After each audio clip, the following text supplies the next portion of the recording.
ಓಂ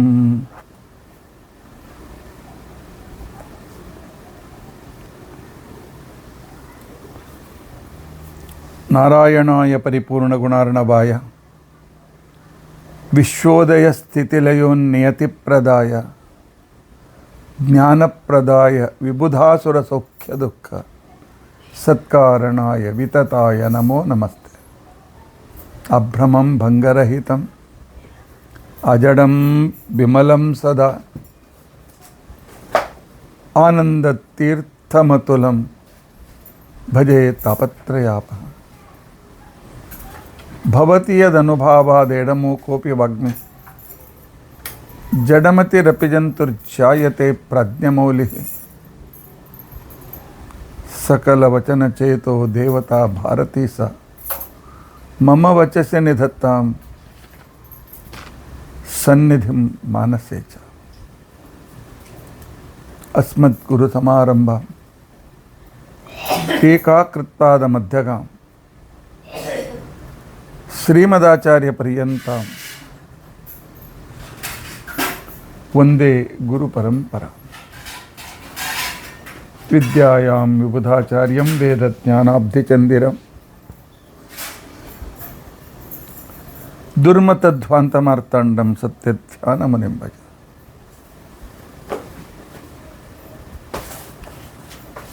ಪಂಚಾಶದ್ವರ್ಷಪರ್ಯಂತಂ ಸತತಂ ರಾಮಪೂಜಕಃ Shri Satyapramoda ಗುರುರಾಟ್ ಭಾಸತಾಂ no ಹೃದಂಬರ. ಬಂಧುಸ್ತ್ವಂ ಗುರುರಿಷ್ಟದೈವತಮಿತಿ ತತ್ಪಾದಪಂಕೇರ್ಹಂ ಪ್ರಾಪ್ತಂ ಮಾಂ ಪರಿಪಾಲಯೇತಿ ಸತತಂ.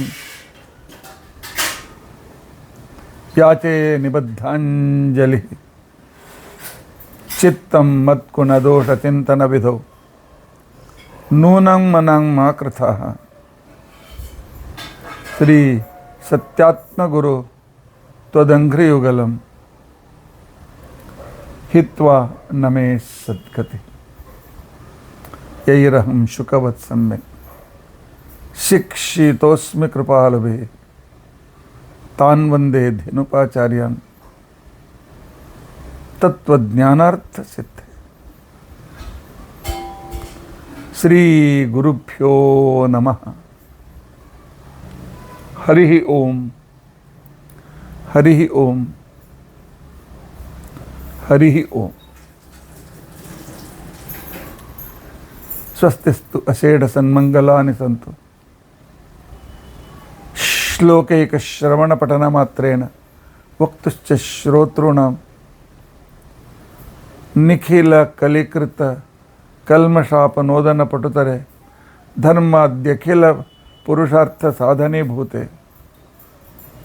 ಅದ್ಯ ವಿಷ್ಣು ಸಹಸ್ರನಾಮ ಬೃಹತಿ ಸಹಸ್ರ ಮಂತ್ರ ತುಲನಾತ್ಮಕ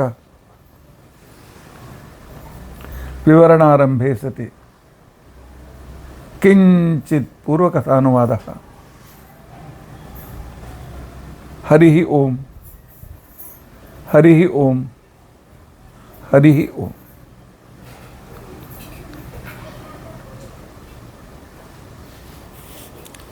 ಹರೇ ರಾಮ ಹರೇ ರಾಮ ರಾಮ ರಾಮ ಹರೇ ಹರೇ. ಹರೇ ಕೃಷ್ಣ ಹರೇ ಕೃಷ್ಣ ಕೃಷ್ಣ ಕೃಷ್ಣ ಹರೇ ಹರೇ.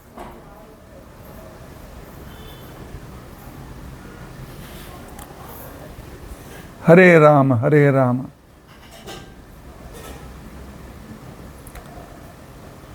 ರಾಮ ರಾಮ ಹರೇ ಹರೇ.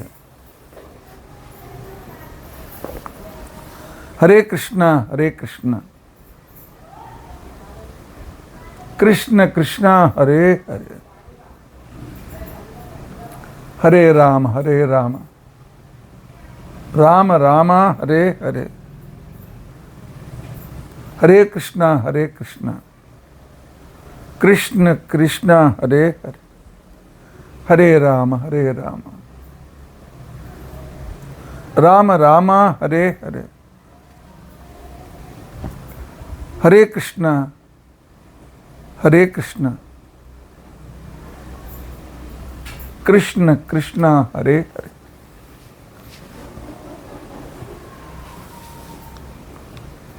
ಹರೇ ರಾಮ ಹರೇ ರಾಮ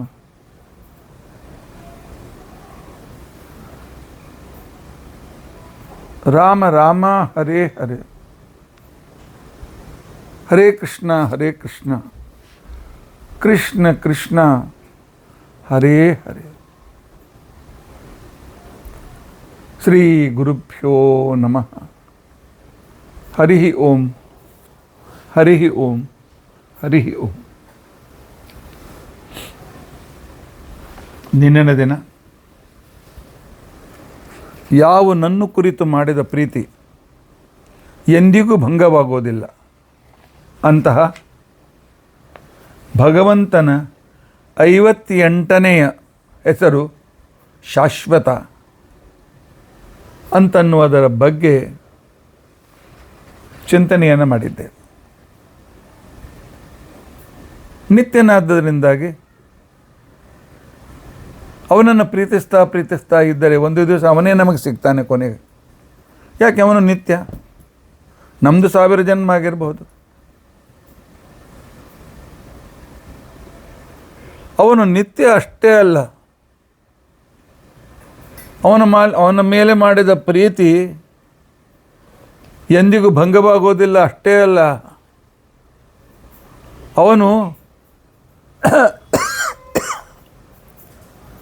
ಒನ್ ಸೈಡೆಡ್ ಲವ್ ಅಲ್ಲ, ನಮಗೂ ಭಗವಂತನಿಗೂ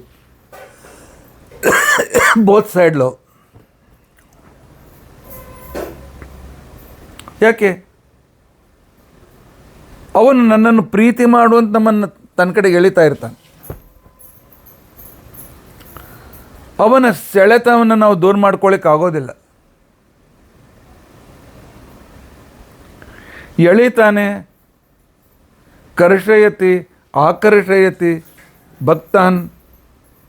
ತನ್ನ ಕಡೆಗೆ ಎಳೆದುಕೊಳ್ಳುತ್ತಾನೆ ಪರಮಾತ್ಮ ಭಕ್ತರನ್ನು. ಆದ್ದರಿಂದ ಅವನಿಗೆ ಹೆಸರು ಕೃಷ್ಣ. 59ನೇ ವಿಷ್ಣು ಸಹಸ್ರನಾಮದಲ್ಲಿರುವ 59ನೇ ಹೆಸರು ಕೃಷ್ಣ. ಈ ಕೃಷ್ಣನನ್ನು ಸ್ತುತಿಸುವ 59ನೆಯ ಋಕ್ ಅಥವಾ ಮಂತ್ರ, ಬೃಹತಿ ಸಹಸ್ರದ ಮಂತ್ರ. ಸ್ತೋಮ ಇಂದ್ರಸ್ಯ ವಜ್ರಿಣಾಃ ನ ವಿಂದೇ ಅಸ್ಯ ಸುಷ್ಟುತಿಂ ವೃಷಾ ಯೂಥೇ ವಪುಂಸಗಃ ಕೃಷ್ಟಿರ್ಯರ್ತ್ಯೋಜಸ ಈಶಾನಃ.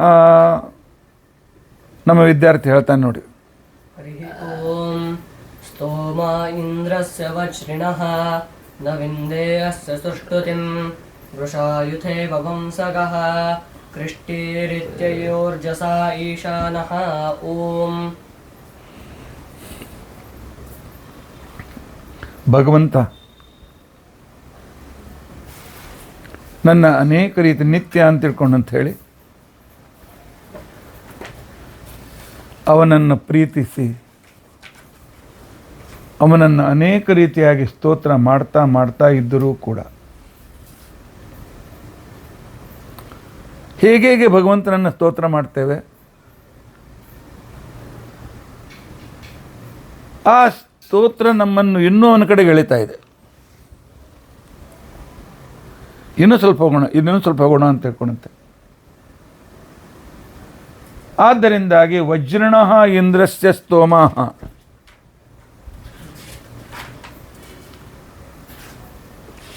ವಜ್ರದಂತಹ ದೃಢವಾದ ಶಂಖಚಕ್ರ ಗದಾಧಾರಿಯಾಗಿರ್ತಕ್ಕಂತಹ ಆ ಪರಮಾತ್ಮನ ಸ್ತೋಮಃ, ವಿಶೇಷವಾಗಿರ್ತಕ್ಕಂಥ ಸ್ತುತಿಗಳು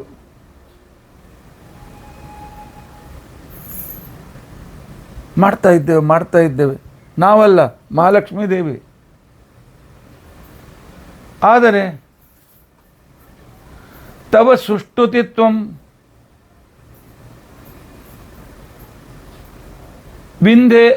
ನ ವಿಂದೇ ಅಸ್ಯ ಸುಷ್ಟುತಿಂ.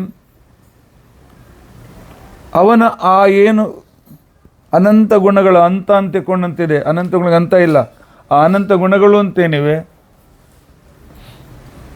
ಅದೆಲ್ಲವನ್ನು ಆಗಲಿಕ್ಕೆ ಸಾಧ್ಯವಿಲ್ಲ. ಅಸ್ಯ ಸುಷ್ಟುತಿತ್ವಂ ಶ್ರೇಷ್ಠವತ್ವಂ ಅಥವಾ ತಸ್ಯ ಗುಣಾನಾಂ ಅಂತಂ ನ ವಿಂದೆ, ನಾವು ಎಂದಿಗೂ ಹೊಂದಬಡಲಿಕ್ಕೆ ಸಾಧ್ಯವಿಲ್ಲ. ಇಂಥ ದಿವಸ ಮುಗಿತಪ್ಪ ಭಗವಂತನ ಸ್ತೋತ್ರ, ಇನ್ನೇನು ಉಳಿದಿಲ್ಲ ಅವನು ಸ್ತೋತ್ರ ಮಾಡೋದು ಅಂತನ್ನುವ ಪರಿಸ್ಥಿತಿ ಜಗತ್ತಿನಲ್ಲಿ ಬರೋದಿಲ್ಲ. ನ ವಿಂಧೆ ಅಸ್ಯ ಸುಷ್ಟುತಿಂ, ಅವನ ಆ ಮಹಾಮಹಿಮೆಯನ್ನು ವರ್ಣಿಸಿ ಮುಗಿಸಲಿಕ್ಕಾಗುವುದಿಲ್ಲ. ಯಾಕೆ? ಅನಂತ ಗುಣಗಳೊಂದು. ಮಹಾಲಕ್ಷ್ಮೀ ದೇವಿ ಹೇಳ್ತಾಳೆ, ಒಬ್ಬ ಕವಿ ಕಲ್ಪನೆ ಮಾಡ್ತಾನೆ, ಪರಮಾತ್ಮ ನಿನ್ನ ಗುಣಗಳನ್ನು ಬರೆಯೋದಕ್ಕೋಸ್ಕರ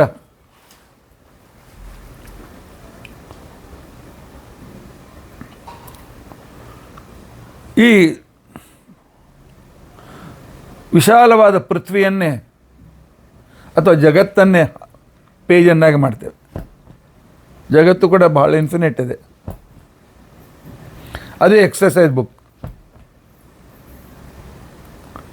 ಆ ನಂತರ ಎಂದಿಗೂ ನಾಶವಾಗದ ಕಲ್ಪವೃಕ್ಷ, ಅದರ ಲೇಖನಿ ಪೆನ್. ಆ ನಂತರ ಇಂಕ್, ಸಮುದ್ರ ಇಂಕ್, ಎಲ್ಲ ಕಡೆ ಸಮುದ್ರ, ಅಷ್ಟು ಇಂಕು.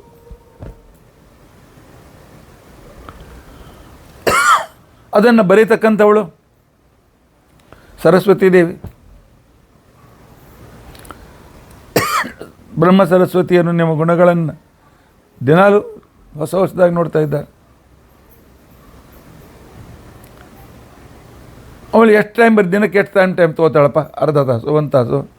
ಇಲ್ಲ, ಪೂರ್ತಿ.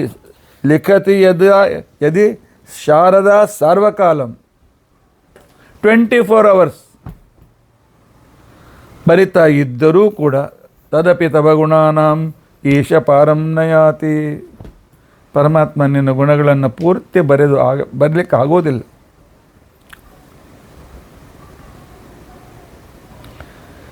ಇಷ್ಟು ಗುಣವುಳ್ಳ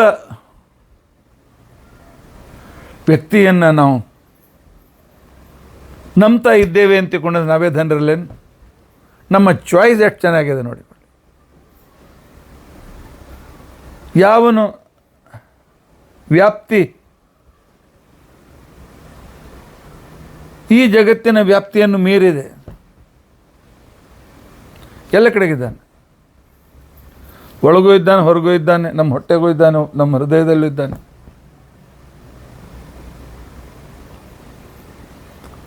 ಆ ನಂತರ ಕಾಲ ಎಂದಿನಿಂದ ಇದ್ದಾನೆ ಗೊತ್ತಿಲ್ಲ, ಎಂದಿನವರೆಗಿರ್ತಾನೆ ಗೊತ್ತಿಲ್ಲ.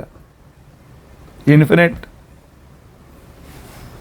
ಇನ್ನು ಅವನಲ್ಲಿರ್ತಕ್ಕಂಥ ಕ್ವಾಲಿಟಿ, ಗುಣಗಳು, ಅವು ಕೂಡ ಇನ್ಫಿನಿಟ್. ಆದ್ದರಿಂದಾಗಿ ನವಿಂದೆ ಗುಣಾನಾಂ ಅನಂತತ್ವೇನ ತಸ್ಯ, ಅವನ ಸ್ತುತಿಯನ್ನು ಪೂರ್ತಿ ಮಾಡಲು ಸಾಧ್ಯವಾಗಲಿಲ್ಲ. ಪೂರ್ತಿ ಮಾಡಿ ಸಫಲತೆಯನ್ನು ಪಡೀಲಿಕ್ಕೆ ಸಾಧ್ಯವಿಲ್ಲ. ನವಿಂಧೆ ವಜ್ರಿಣಃ ಇಂದ್ರಸ್ಯ ಸ್ತೋಮಾಃ ಅಸ್ಯ ಸುಷ್ಟುತಿಂ ನ ವಿಂಧೆ.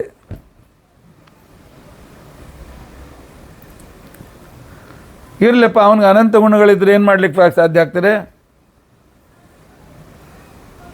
ಅಲ್ರಿ, ಬರೀ ಅನಂತ ಗುಣ ಅಷ್ಟೇ ಅಲ್ಲ, ಆ ಒಂದೊಂದು ಗುಣ ಒಂದೊಂದು ಅಯಸ್ಕಾಂತದಂತೆ ನಮ್ಮನ್ನು ಎಳಿತಾ ಇವೆ, ಭಕ್ತರನ್ನು ಎಳಿತಾ ಇವೆ, ಮುಕ್ತಿ ಯೋಗ್ಯರನ್ನು ಎಳಿತಾ ಇವೆ ತನ್ನ ಹತ್ರ. ಹೇಗೆ ಎಳಿತಾವೆ ಅಂತ ತಿಳ್ಕೊಂಡಂತಂದರೆ,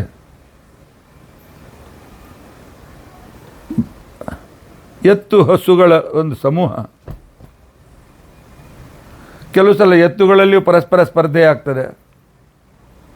ಹಾಗೆ ತನ್ನ ಸಮೂಹದಲ್ಲಿರುವ ಎಲ್ಲ ಎತ್ತುಗಳನ್ನು ಸೋಲಿಸಿ ಅದಕ್ಕೆ ವೃಷ ವಂಸಗ ಅಂತ ತಿಳ್ಕೊಂಡಂತೆ, ವಂಸಗ ವೃಷ ಇವ ಅಂತಹ ಶ್ರೇಷ್ಠ ಎತ್ತನ್ನು ನೋಡಿ ಎಲ್ಲ ಆಕಳುಗಳು ಆಕರ್ಷಿತವಾಗ್ತವಂತೆ. ಹೌದು, ಗಂಡಿನ ಕಡೆ ಹೆಣ್ಣಿನ ಆಕರ್ಷಣೆ, ದೇವರ ಗುಣಗಳ ಕಡೆ ಭಕ್ತರ ಆಕರ್ಷಣೆ. ಉದಾಹರಣೆ ಚೆನ್ನಾಗಿ ಕೊಡ್ತಾರೆ ವೇದದಲ್ಲಿ. ವೃಷಾವಂಸಗಃ ಯೂಥ ವೃಷಾ ಯೂಥೇವ ವಂಸಗಃ. ವಂಸಗಃ ವೃಷ ಪ್ರತಿ ಯೂಥೇ ಇವ. ಅವನ ಕಡೆಗೆ ಹಸುಗಳು ಆಕರ್ಷಿತವಾಗಿ ಎಳೆಯಲ್ಪಟ್ಟಂತೆ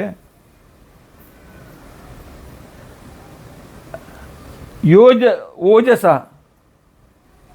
ಪರಮಾತ್ಮನ ಕಾಂತಿ, ಪರಮಾತ್ಮನ ಶ್ರೇಷ್ಠತೆಯ ಕಡೆಗೆ ಈಶಾನಃ ಆ ಕೃಷ್ಣನ ಕಡೆಗೆ ಅವನು ಮಾಡುವ ವಿಶಿಷ್ಟ ಕಾರ್ಯಕ್ರಮಗಳ ಕಡೆಗೆ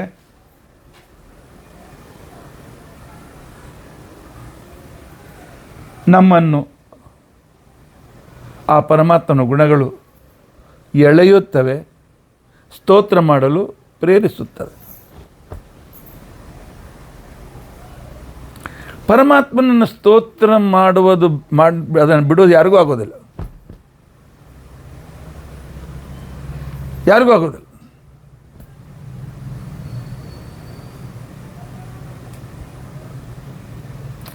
ನಾವು ಸಣ್ಣವರಿರುವಾಗ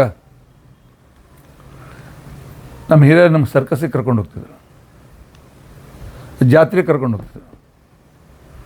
ಜಾತ್ರೆ ಒಳಗೆ ಒಂದು ದೊಡ್ಡ ಚಕ್ರ, ಆ ಚಕ್ರದವ್ರು ಸೀಟ್ ಇರ್ತಾವೆ, ಅದನ್ನು ಚಾಲು ಮಾಡಿದ್ಕೊಳ್ಳಿ ಹೀಗೆ ತಿರುಗ್ತದೆ. ಆವಾಗ ನಾವು ಗಾಬರಿ ಆಗ್ತಿತ್ತು, ಕೈ ಮುಚ್ಕೊಂಡು ಕೃಷ್ಣ ಕೃಷ್ಣ ಕೃಷ್ಣ ಕೃಷ್ಣ ನಿಂದ್ರಿಸು, ಕೃಷ್ಣ ಕೃಷ್ಣ ನಿಂದ್ರಿಸು. ಆ ಬಾಲ್ಯದಲ್ಲೇ ಆ ಕೃಷ್ಣನ ಕಡೆ ಆಕರ್ಷಣೆ. ಈ ರೀತಿಯಾಗಿ ಕೂಸಿಗೆ ಜ್ವರ ಬಂದಾಗ ಭಗವಂತನ ಸ್ತೋತ್ರ ಮಾಡಿದ ತಾಯಿ ಇದ್ದಾಳೆ. ಪರೀಕ್ಷೆಯ ರಿಸಲ್ಟ್ ದಿನ ದೇವರನ್ನು ಸ್ಮರಿಸದ ವ್ಯಕ್ತಿಗಳ ಜಗತ್ತಿನಲ್ಲಿ ಯಾರಾದರೂ ಇದ್ದಾರಾ? ಅದೇ ರೀತಿಯಾಗಿ ಸಂಕಟದಲ್ಲಿ ವೆಂಕಟರಮಣನಾಗಿ ಬಂದು ನಮ್ಮನ್ನು ಉದ್ಧರಿಸ್ತಕ್ಕಂಥ ದೇವರನ್ನು ಸ್ತೋತ್ರ ಮಾಡಿದವರು ಯಾರಿದ್ದಾರೆ? ಹೀಗೆ ತನ್ನ ಭಕ್ತರನ್ನು ತನ್ನ ಗುಣಗಳಿಂದ, ತನ್ನ ಗುಣ ವಿಶೇಷಗಳಿಂದ ಆಕರ್ಷಯತಿ, ತನ್ನ ಕಡೆ ಎಳೆದುಕೊಳ್ತಾನೆ. ಆದ್ದರಿಂದಾಗಿ ಭಗವಂತನಿಗೆ ಕೃಷ್ಣ ಅಂತ ತಿಳ್ಕೊಂಡು ಅಂತ ಹೇಳಿದ್ರು. ಹೇಗೆ ಪರಮಾತ್ಮ ಆಕರ್ಷಣೆ ಮಾಡ್ತಾನೆ? ಮಹಾವೀರ ಪರಾಕ್ರಮಿಯಾದ ಯುದ್ಧದಲ್ಲಿ ಗೆದ್ದ ಎತ್ತಿನ ಕಡೆಗೆ ಹಸುಗಳು ಆಕರ್ಷಿತವಾಗುವಂತೆ. ವೃಷಾ ಯೋಂಸಗಃ ಯೂಥೇವ ಕೃಷ್ಟಿಹಿ. ಎಲ್ಲ ಪ್ರಜೆಗಳನ್ನು ತನ್ನ ವಿಶಿಷ್ಟ ಗುಣದಿಂದ ಪರಮಾತ್ಮ ತನ್ನ ಕಡೆಗೆ ಎಳೆದುಕೊಳ್ತಾನೆ. ಅಂದರೆ ಅತ್ಯಂತ ಪವರ್ಫುಲ್ ಅಯಸ್ಕಾಂತ, ಲೋಹಚುಂಬಕ, ಭಕ್ತಚುಂಬಕ ಪರಮಾತ್ಮ. ಆದ್ದರಿಂದ ಅವನಿಗೆ ಕೃಷ್ಣ ಅಂತ ತಿಳ್ಕೊಳ್ತಾರೆ. ಆಕರ್ಷಯತಿ ಭಕ್ತಾನ್ ಸ್ವಂಪ್ರತಿ ಇತಿ ಕೃಷ್ಣ. ಈ ರೀತಿಯಾಗಿ ಸಂಪೂರ್ಣ ಜಗತ್ತನ್ನು ತನ್ನ ಕಡೆಗೆ ಎಳೆದುಕೊಳ್ತಾನೆ. ಅದನ್ನೇ ಗೀತಾಭಾಷ್ಯದಲ್ಲಿ ಆಚಾರ್ಯ ಹೇಳ್ತಾರೆ, ಯತಃ ಕರ್ಷಸಿ ದೇವೇಶ ನಿಯಮ್ಯ ಸಕಲಂ ಜಗತ. ಜಗತ್ತಿನ ಜನರೆಲ್ಲ ನಿನ್ನ ಕಡೆಗೆ ಯಾಕೆ ಆಕರ್ಷಿತರಾಗ್ತಾರೆ ಪರಮಾತ್ಮ? ಯಾಕೆ ನೀ ಸ್ವಾಮಿ, ನೀನೊಬ್ಬನೇ ನಿತ್ಯ ರಕ್ಷಕ. ನಿನ್ನಲ್ಲಿ ಮಾಡಿದ ಪ್ರೀತಿ ವ್ಯರ್ಥವಾಗೋದಿಲ್ಲ, ಅದಕ್ಕೆ ಆ ಲವ್ಗೆ ಬ್ರೇಕ್ ಬರೋದಿಲ್ಲ. ನಿನ್ನನ್ನು ಪ್ರಾರ್ಥನೆ ಮಾಡಿದ್ದು ವ್ಯರ್ಥ ಆಗೋದಿಲ್ಲ, ಸಂರಕ್ಷಣೆ ಮಾಡ್ತಿ. ಆದ್ದರಿಂದಾಗಿ ಅಥೋ ವದಂತಿ ಮುನಯಃ ಕೃಷ್ಣಂ ತ್ವಾಂ ಬ್ರಹ್ಮವಾದಿನಃ. ಗೀತಾ ಭಾಷ್ಯದಲ್ಲಿ ಆಚಾರ್ಯರು ಬರೀತಾರೆ, 5ನೇ ಅಧ್ಯಾಯದ 1ನೇ ಶ್ಲೋಕದ ವಿವರಣೆಯ ಸಂದರ್ಭದಲ್ಲಿ ಅಲ್ಲಿ ಕೃಷ್ಣ ಕೃಷ್ಣ ಅಂತಿದೆ. ಯತಃ ಕರ್ಷಸಿ ದೇವೇಶ ನಿಯಮ್ಯ ಸಕಲಂ ಜಗತ ಅಥೋ ವದಂತಿ ಮುನಯಃ ಕೃಷ್ಣಂ ತ್ವಾಂ ಬ್ರಹ್ಮವಾದಿನಃ.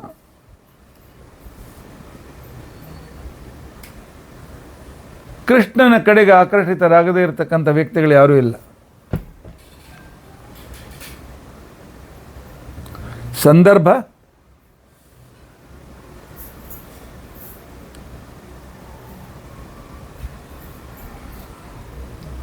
ನರಕಾಸುರನನ್ನು ಸಂಹಾರ ಮಾಡಿದ ಕೃಷ್ಣ.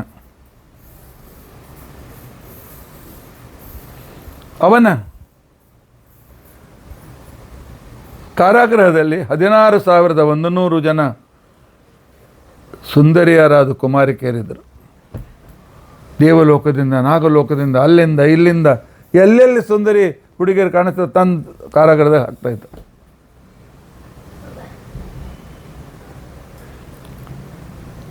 ಯಾವಾಗ ಕೃಷ್ಣ ಆ ನರಕಾಸುರನ ಮಗನಿಗೆ ಹೇಳಿ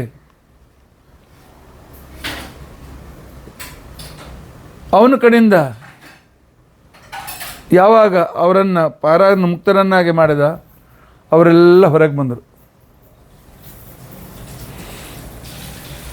ಕೃಷ್ಣ ಅವರನ್ನು ನೋಡಲಿಕ್ಕೆ ನಿಂತ್ಕೊಂಡಿದ್ದ. ಫಸ್ಟ್ ಲವ್ನಲ್ಲಿ ಅವರು ಆಕರ್ಷಿತರಾಗಿಬಿಟ್ರು. ಮದುವೆ ಮಾಡಿಕೊಂಡ್ರೆ ಇವನ್ನೇ ಮದುವೆ ಮಾಡ್ಕೊಳ್ಬೇಕು. ಇಂಥ ಆಕರ್ಷಣೆ ಭಗವಂತನದ್ದು. ಇಲ್ಲಿ ಯುವಕ ಕೃಷ್ಣ ಬಿಡಿ, ಆ ಬಾಲಕ ಕೃಷ್ಣ ಎಷ್ಟು 9 ವರ್ಷ 8 ತಿಂಗಳು ಅವನನ್ನು ನೋಡಿ ಗೋಪಿಕಾಸ್ತ್ರೀಯರು 16, 20, 40, 50, 60, 70 ಋಷಪಂಚಮಿ ಉದ್ಯಾಪನೆ ಮಾಡಿರ್ತಕ್ಕಂಥವರು 75, 80ನೇ ವರ್ಷದ ಸರಸ್ವಚಂದ್ರ ದರ್ಶನ ಮಾಡಿದ ಹೆಣ್ಮಕ್ಕಳು ಕೂಡ ಆಕರ್ಷಿತರಾಗಿ ಬಂದಿದ್ದರು. ಅಲ್ಲಿ ಕಾಮ ಇರಲಿಲ್ಲ, ಪ್ರೀತಿ ಇತ್ತು. ಪರಮಾತ್ಮನ ಆಕರ್ಷಣೆಯಲ್ಲಿ ಕಾಮ ಇಲ್ಲ, ಪ್ರೀತಿ ಇದೆ.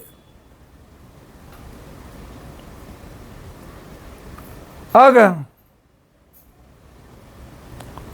ಬಾಯ್ಬಿಟ್ಟು ಹೇಗೆ ಹೇಳಬೇಕು, ಅದಕ್ಕೆ ಒಂದು ಉಪಾಯ ತೆಗೆದರು. ಅವರೆಲ್ಲ ಪ್ರಮುಖಳಾಗಿರ್ತಕ್ಕಂಥವಳು ಕಶೇರು ಅಂತೇಳಿ, ಅವಳು ಅವರೆಲ್ಲರಿಗೂ ಲೀಡರ್. ಅವಳು ಮುಂದೆ ಭಗವಂತನಿಗೆ ಹೇಳಿದ್ಲು, ಭಗವಂತ ನಮ್ಮನ್ನು ಕೊಂದ್ಬಿಡು. ಕೃಷ್ಣ ಅಂದ, ಅರೆ ನಿಮ್ಮನ್ನು ಮುಕ್ತರನ್ನಾಗಿ ಮಾಡಲಿಕ್ಕೆ ನಾನು ನರಕಾಸುರನ ಸಂಹಾರ ಮಾಡೀನಿ. ಪರಮಾತ್ಮ ನಮ್ಮನ್ನು ಮುಕ್ತರನ್ನಾಗಿ ಮಾಡಿ ಏನು ಉಪಕಾರ ಮಾಡೋದಂತಾಯ್ತು ನೀನು? ಜಗತ್ತಿನಲ್ಲಿ ನಮ್ಮನ್ನು ಯಾರು ಮದುವೆ ಮಾಡ್ಕೊಳ್ತಾರೆ ಹೇಳು? ನರಕಾಸುರನ ಕಾರಾಗೃಹಗಿದ್ದು ಬಂದಕ್ಕೆ ನರಕಾಸುರ ಯಾವಾಗ ಏಕೆ ಏನು ಮಾಡ್ಯಾನೆ ಯಾರಿಗೆ ಗೊತ್ತು? ಈಕೆ ಪವಿತ್ರ ಇದ್ದಾಳೋ ಎಲ್ಲ ಯಾರಿಗೆ ಗೊತ್ತು? 1 ವರ್ಷ ಸೀತಾದೇವಿ ಲಂಕಾದಲ್ಲಿದ್ದದಕ್ಕೇನೆ ಕೆಲವು ಅಗಸ ಮೂರ್ಖರು ದೈತ್ಯಾಸುರರು ಸೀತಾದೇವಿ ಜೊತೆಗೆ ರಾವಣ ಏನು ಮಾಡ್ಯಾನೆ ಯಾರಿಗೆ ಗೊತ್ತು ಅಂತ ಸಂಶಯ ತೆಗೆದುಕೊಂಡವರು ಇನ್ನು ಎಷ್ಟೋ ವರ್ಷ ನರಕಾಸುರನ ಕಾರಾಗೃಹದಲ್ಲಿದ್ದಾಗ ಅವರೆಲ್ಲ ಅಂತಾರೆ, ನರಕಾಸುರನ ಯಾರೇನು ಬಳಸ್ಕೊಂಡಿದ್ದ, ನೀವೆಲ್ಲ ಏನು ಪ್ರಯೋಜನ ಇಲ್ಲ ಅಂಥೇಳಿ ಸಮಾಜ ನಮ್ಮನ್ನು ತಿರಸ್ಕಾರ ಮಾಡ್ತದೆ. ನಾಳೆ ನಮ್ಮ ತಂದೆ ತಾಯಿ ನಮ್ಮನ್ನು ಸ್ವೀಕಾರ ಮಾಡೋದಿಲ್ಲ ಮನೆಗೆ. ಇಲ್ಲ ಮದುವೆಯಾಗು, ಇಲ್ಲ ಕೊಂದಾಗು.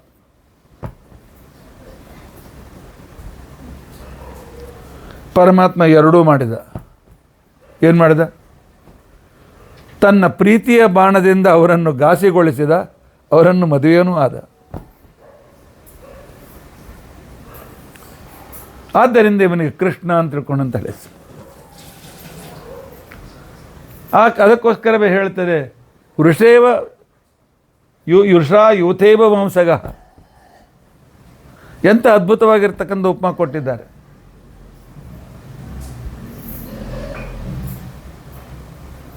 ಕೆಲವು ಎತ್ತುಗಳು ಹೀಗಿರ್ತವಂತೆ,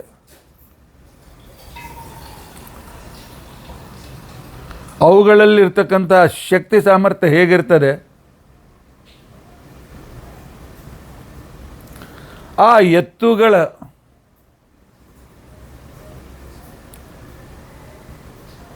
ಮೂತ್ರವನ್ನು ಆಘ್ರಾಣ ಮಾಡಿ ಎಷ್ಟೋ ಹಸುಗಳು ಗರ್ಭಿಣಿ ಆಗ್ತಾರಂತೆ, ದೇಹ ಸಂಬಂಧ ಆಗೋಕ್ಕಿಂತ ಮೊದಲು.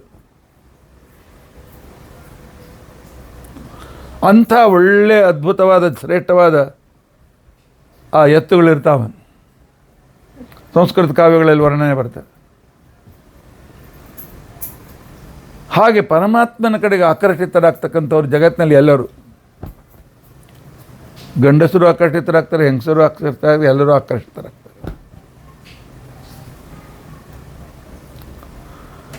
ಯಾಕೆ? ಅವನೇ ಈ ಜಗತ್ತಿನ ನಮ್ಮ ಪ್ರೇರಣೆ ಮಾಡ್ತಕ್ಕಂಥವನ. ಅವನಿಗೆ ಗೊತ್ತದ, ನಮ್ಮ ಹಣೆ ಬರ ಅವ್ನಿಗೆ ಗೊತ್ತದ. ನಾವೆಲ್ಲ ಟೆಂಪ್ರರಿ ಭಕ್ತಿ ಮಾಡೋರು, ಪೂಜಾದ ವೇಳ್ಯಾಕಷ್ಟೇ, ಪುರಾಣ ಹೇಳುವಾಗ ಪುರಾಣ ಕೇಳುವಾಗ ಮಾತು ಮರ್ತೇ ಬಿಡ್ತೀವಿ. ಆದ್ದರಿಂದ ಪರಮಾತ್ಮ ಏನು ಮಾಡ್ತಾನೆ?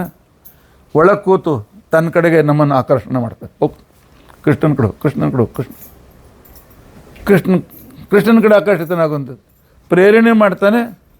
ಆನಂತರ ಎದುರಿಗಿದ್ದು ನಮ್ಮನ್ನು ಎಳಿತಾನೆ ಅಂತ ಹೇಳಿ ನಾವು ದೇವ್ರ ಭಕ್ತರಾಗ್ತೀವಿ. ಅವನು ಮಾಡುವ ಉಪಕಾರ ಇದು. ಅದರಿಂದ ಅವನು ಕೃಷ್ಣ ಅಂತ ತಿಳ್ಕೊಂಡಂತ ಹೇಳಿಸರು. ನಶ್ಯೋತವತ್ ಯಶ್ಯ ಬಸೆ ಚ ಲೋಕಃ ಅಂತ ತಿಳ್ಕೊಂಡಂತ ಹೇಳಿ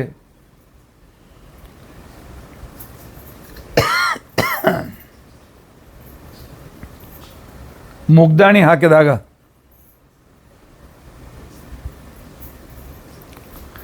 ಮೂಗಿನ ದಾರ ಹಾಕಿ ಅವನು ಎಳಿತಾ ಇರ್ತಾನೆ. ನಮ್ಮಲ್ಲಿ ಗೋಶಾಲೆ ಇದೆ, ನಾವು ನೋಡಿದ್ದೇವೆ. ಅವನು ಎಳೆಯೋಕ್ಕಿಂತ ಮೊದಲು ಮುಂದೆ ಹೋಗ್ತಿರ್ತಾವೆ. ಯಾಕೆ? ಆ ಮೂಗ್ನಾಗ ಹಾಕಿದ ದಾರದಿಂದ ನೋವಾಗ್ತದೆ, ಎಳೆದ್ರೆ ನೋವಾಗ್ತದೆ, ಭಾಳ ನೋವಾಗ್ತದೆ. ಅವ ಎಳಿಬಾರ್ದು ಅಂತ ತಿಳ್ಕೊಂಡಂತೇಳಿ ಅವ ಎಳೆಯೋಕ್ಕಿಂತ ಮೊದಲೇ ಮುಂದೆ ಓಡೋಗ್ತಾವೆ ಹಸುಗಳು, ಎತ್ತುಗಳು.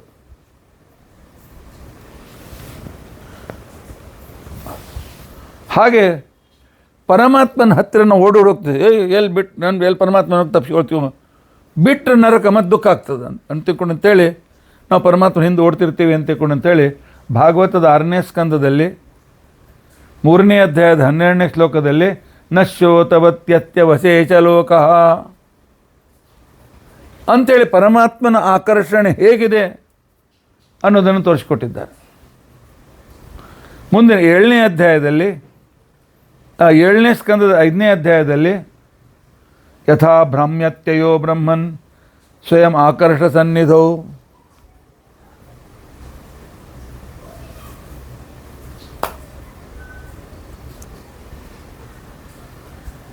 ಹೇಗೆ ಮ್ಯಾಗ್ನೆಟ್ ಇಟ್ಟರೆ ಕಬ್ಬಿಣದ ಪುಡಿಗಳು ತಾವೇ ಆಕರ್ಷಿತವಾಗಿ ಹತ್ತಿರ ಬರ್ತವೆ. ಎಷ್ಟೆಷ್ಟು ಪವರ್ಫುಲ್ ಮ್ಯಾಗ್ನೆಟ್ ಇರ್ತದೆ ಅಷ್ಟು ಪವರ್ಫುಲ್ ಅವರು ಎಲ್ಲ ಎಳ್ಕೊಂಡು ಬರ್ತಾವೆ. ನಮ್ಮಲ್ಲಿ ಬೊಂಬಾಯಲ್ಲಿ ಒಂದು CT scan room, CT scan ರೂಮ್ನಲ್ಲಿ ಯಾವುದು ಮೆಟಲ್ ತೊಗೊಂಡೋಗ್ಬಾರ್ದು. ಅದಕ್ಕೆ ಆ ರೂಮ್ಗೆ ಹೋಗೋಕ್ಕಿಂತ ಮೊದಲು ಹೊರಗೆ ಬಟನ್ ಇಟ್ಟಿರ್ತಾರೆ, ಬಟನ್ ಬಂದ್ ಮಾಡಿ ಹೋಗ್ತಾರೆ. ನಮ್ಮಲ್ಲೊಂದು ಪ್ರಸಿದ್ಧ ಹಾಸ್ಪಿಟಲ್, ಡಾಕ್ಟರ್ ಅದನ್ನು ಬಟನ್ ಬಂದ್ ಮಾಡೋದು ಮರೆತಿದ್ರು. ಅದನ್ನು ಬಂದ್ ಮಾಡೋದಕ್ಕೋಸ್ಕರ ಆ ರೂಮ್ ರೂಮ್ ಸ್ವಚ್ಛ ಮಾಡಿ ಬಂದ್ ಮಾಡೋದಕ್ಕೋಸ್ಕರ ಒಂದು ಕಬ್ಬಿಣದ ಬಾಲ್ಡಿ ಹಿಡ್ಕೊಂಡು ಸ್ವಚ್ಛ ಮಾಡೋನು ಆ ರೂಮಿಗೆ ಹೋದ. ಅದು ಚಾಲೂ ಇತ್ತು, ಪಟಾಕ್ನೇ ಅದನ್ನು ತನ್ನ ಕಡೆ ಎಳ್ಕೊಂಡು ಬಿಡ್ತು. ಎಷ್ಟು ವೇಗವಾಗಿ ಎಳ್ಕೊಳ್ತು ಅಂತ ತಿಳ್ಕೊಂಡಂತಂದರೆ ಆ ಬಾಲ್ಡಿ ಮುರಿದು ಹೋಗಿ ಒಂದು ತಲೆ ಹೊಡೆದೋಯ್ತು, ಅಲ್ಲೇ ಖಲಾಸ. ಇಲ್ಲಿ ಹಾಸ್ಪಿಟಲ್ನಲ್ಲಿ ನಡೆದಿರ್ತಕ್ಕಂಥ ಅಷ್ಟು ಪವರ್ಫುಲ್ ಮ್ಯಾಗ್ನೆಟ್ ಇರ್ತಾವೆ.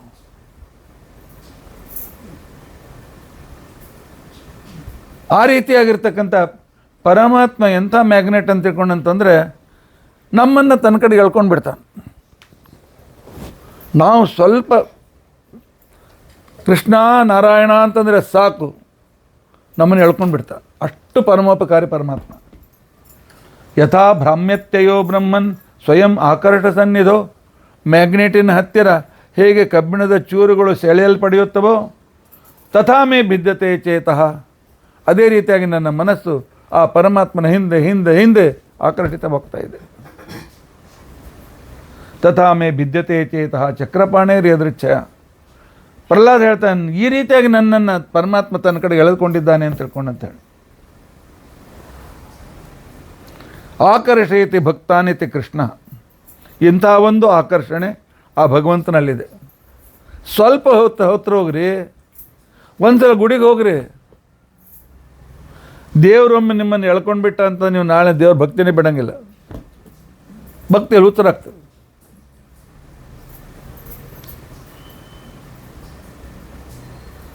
ನಾನು ಒಂದ್ಸಲ ಒಂದು ಊರಿಗೆ ಹೋಗಿದ್ದೆ, ಊರ ಹೆಸರು ಹೇಳೋದಿಲ್ಲ.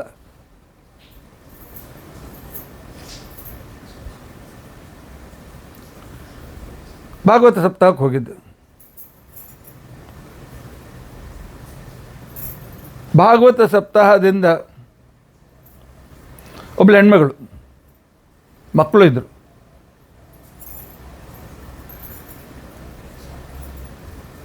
ರಜೆಯಲ್ಲಿ ಅವ್ರಲ್ಲಿ ಕೆಲವರು 1-2-3 ಕಡೆ ಭಾಗವತ ಸಪ್ತಾಹ ಇಟ್ಟಿದ್ರು. ಎಲ್ಲೆಲ್ಲಿ ಭಾಗವತ ಸಪ್ತಾಹ ಇರ್ತಿತ್ತು, ಎಷ್ಟೇ ದೂರ ಇದ್ದರೂ ಹೆಣ್ಮಗಳು ಬರ್ತಿದ್ರು.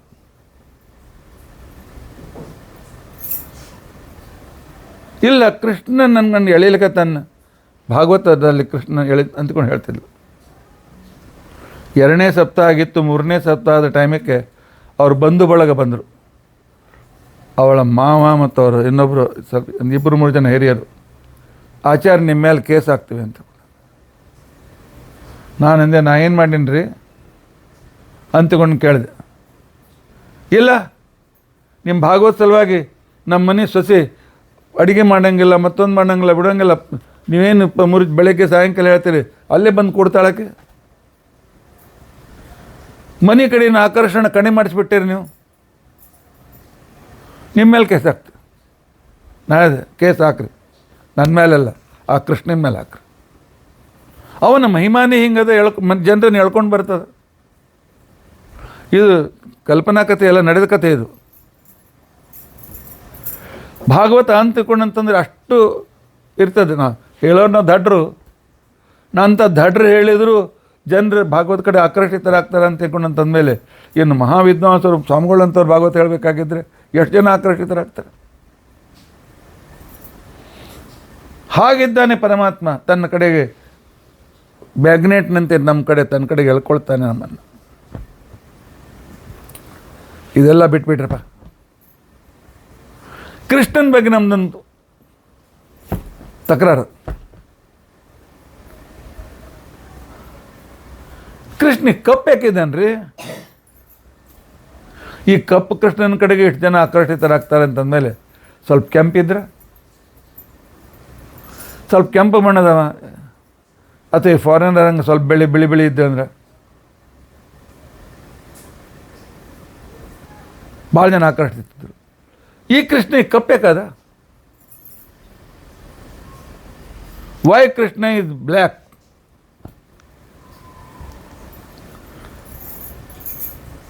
ಸ್ವತಃ ಕೃಷ್ಣವರ್ಣಾತ್ ಕೃಷ್ಣ, ಅವನು ಕಪ್ಪು ಬಣ್ಣದವನು, ಆದ್ದರಿಂದಾಗಿ ಅವನು ಕೃಷ್ಣ ಕಪ್ಪು. ಅವನೇ ಸ್ವತಃ ಕಪ್ಪು. ಕಪ್ಪು ಕಲ್ಲಿನಲ್ಲಿ ಅವನು ಮೂರ್ತಿ ಕೆತ್ತಿದ್ರೆ ಜನರು ಆಕರ್ಷಿತರಾಗ್ತಾರೆ. ಏನಪ್ಪ ಇದು ಬ್ಲ್ಯಾಕ್ ಏನಂತಾರೆ, ಸೌಂದರ್ಯ,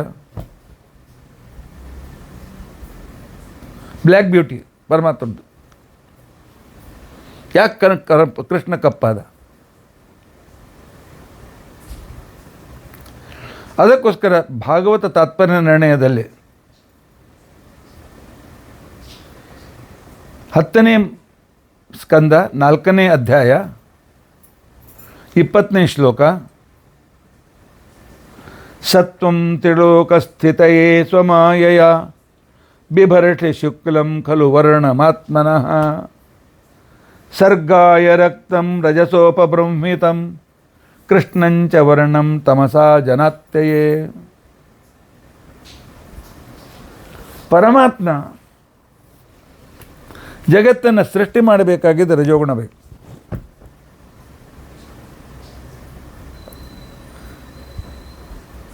ರಜೋಗುಣದ ಬಣ್ಣ ಕೆಂಪು.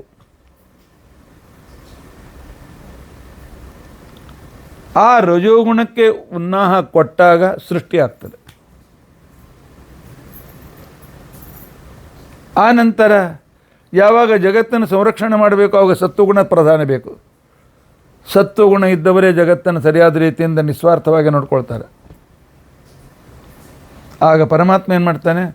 ಬಿಳಿ ಬಣ್ಣದವನಾಗ್ತಾನೆ ಜಗತ್ತಿನ ಪಾಲನೆ ಮಾಡುವಾಗ. ಇನ್ನು ದುಷ್ಟರನ್ನು ಸಂಹಾರ ಮಾಡಬೇಕಾಗಿದ್ದರೆ ಮೊದಲು ಅವ್ರ ದುಷ್ಟತನ ಹೆಚ್ಚು ಮಾಡಬೇಕು. ರೆಡ್ ಹ್ಯಾಂಡ್ ಅವ್ರನ್ನ ಹಿಡಿಬೇಕು. ಅವ್ರು ಅನ್ಯಾಯ ಮಾಡ್ತಾನೆ ಅಂತ ಜಗತ್ತಿಗೆ ತೋರಿಸ್ಕೊಡ್ಬೇಕು. ಇಂಥವರನ್ನು ಕೊಂದದ್ರಿಂದ ಪರಮಾತ್ಮ ಭಾಳ ಒಳ್ಳೇದು ಮಾಡ್ದ ಅಂತಬೇಕು. ಅದಕ್ಕೋಸ್ಕರ ಕಂಸನ ಕಡೆಯಿಂದ ಎಷ್ಟು ಅನ್ಯಾಯ ಮಾಡಿಸಿದ ಪರಮಾತ್ಮ.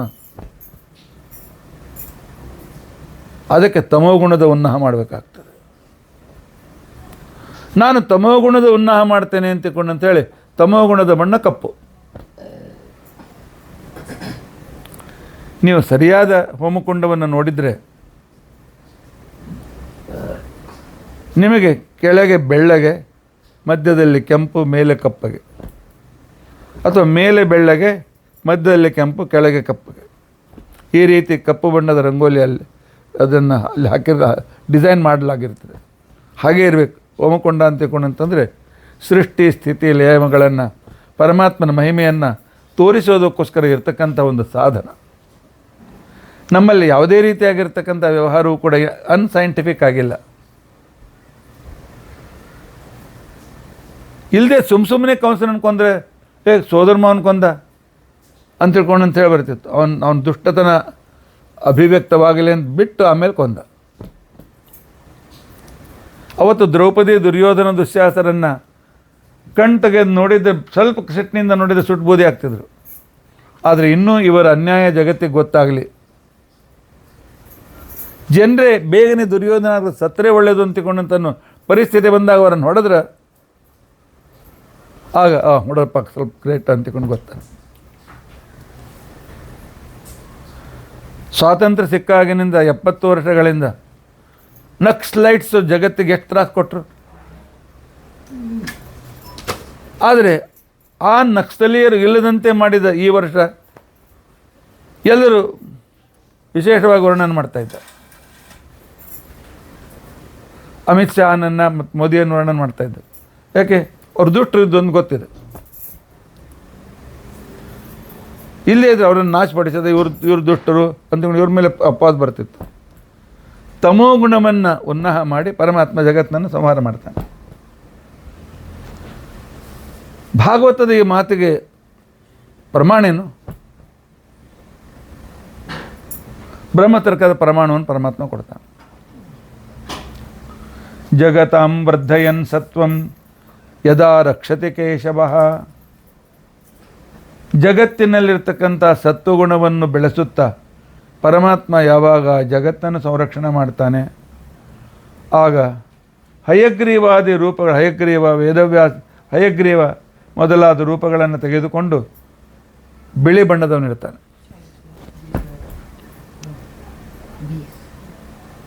ಯಾವಾಗ ಪರಮಾತ್ಮ ಜಗತ್ತನ್ನು ಸೃಷ್ಟಿ ಮಾಡಬೇಕು ಅಂತ ತಿಳ್ಕೊಂಡಂತೇಳಿ ವಿಚಾರ ಮಾಡ್ತಾನೆ, ವರ್ಧಯಂತು ರಜೋ ಏನ, ರಜೋಗುಣಕ್ಕೆ ಉನ್ನಾಹವನ್ನು ತಂದುಕೊಟ್ಟು ಜಗತ್ತಿನ ಸೃಷ್ಟಿ ಮಾಡಬೇಕು ಅಂತ ತಿಳ್ಕೊಂಡಂತೇಳಿ ಪರಮಾತ್ಮ ಯಾವಾಗ ಪ್ರವೃತ್ತನಾಗ್ತಾನೆ ಆಗ ತದ್ರಕ್ತಂ ಜಾಮದಗ್ನ್ಯಾದಿ ರೂಪಂ ಏನ ವಿನಾಶಯೇತ್, ಆಗ ಪರಶುರಾಮನ ರೂಪವನ್ನು ತೆಗೆದುಕೊಳ್ತಾನೆ.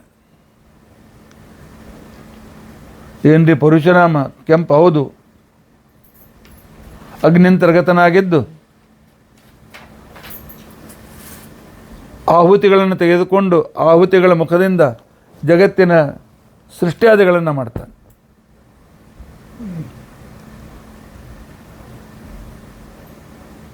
ಹಾಗಾದರೆ ದೇವರಿಗೆ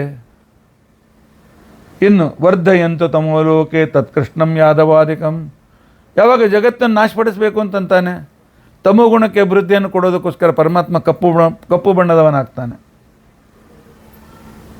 ಅದಕ್ಕೆ ಪ್ರಶ್ನೆ ಬಂತು, ಹಾಗಾದರೆ ಕೃಷ್ಣನಿಗೆ ಸೃಷ್ಟಿ ಮಾಡ್ಲಿಕ್ಕೆ ಬರಂಗಿಲ್ಲೇನು? ಹಯಗ್ರೀವ ದೇವರಿಗೆ ಜಗತ್ತನ್ನು ವಿನಾಶ ಮಾಡ್ಲಿಕ್ಕೆ ಬರೋದಿಲ್ಲೇನು? ಪರಶುರಾಮ ದೇವರಿಗೆ ಸೃಷ್ಟಿ ಸ್ಥಿತಿ ಲಯಗಳನ್ನು ಮಾಡ್ಲಿಕ್ಕೆ ಬರೋದಿಲ್ಲೇನು? ಬರ್ತದೆ. ಅವನ ಎಲ್ಲ ರೂಪಗಳು ಎಲ್ಲ ಕೆಲಸ ಮಾಡ್ಲಿಕ್ಕೆ ಬರ್ತದೆ. ಆದರೂ ಕೂಡ ಒಂದು ಜಗತ್ತಿಗೆ ಒಂದು ಉಪಾಸನೆಗೆ ಅನುಕೂಲವಾಗಲಿ ಅಂತ ತಿಳ್ಕೊಂಡಂಥ ರೂಪದಲ್ಲಿ ಪರಮಾತ್ಮ ಈ ರೀತಿಯಾಗಿರ್ತಕ್ಕಂಥ ರೂಪಗಳನ್ನು ತೆಗೆದುಕೊಳ್ತಾನೆ. ಅಸತಾಂತು ತಮೋವೃದ್ಧಿಂ ಕುರುವನ್ ಪಾತಯತೆ ಯದ. ಯಾವಾಗ ದುರ್ಯೋಧನ, ದುಶ್ಯಾಸನ, ಆನಂತರ ಶಕುನಿ, ನರಕಾಸುರ, ಜರಾಸಂಧ ಇತ್ಯಾದಿ ಎಷ್ಟು ಜನ ದುಷ್ಟರು, ಅವರನ್ನೆಲ್ಲ ಸಂಹಾರ ಮಾಡೋದಕ್ಕೋಸ್ಕರ ಪರಮಾತ್ಮ ಕಪ್ಪು ಬಣ್ಣವನ್ನು ಸ್ವೀಕಾರ ಮಾಡ್ತಾನೆ. ಆದ್ದರಿಂದ ಪರಮಾತ್ಮನಿಗೆ ಕಾಲ ಅಂತಂದ್ರೆ ಅವನಿಗೆ ಸಿಟ್ಟು ಬರೋಂಗಿಲ್ಲ.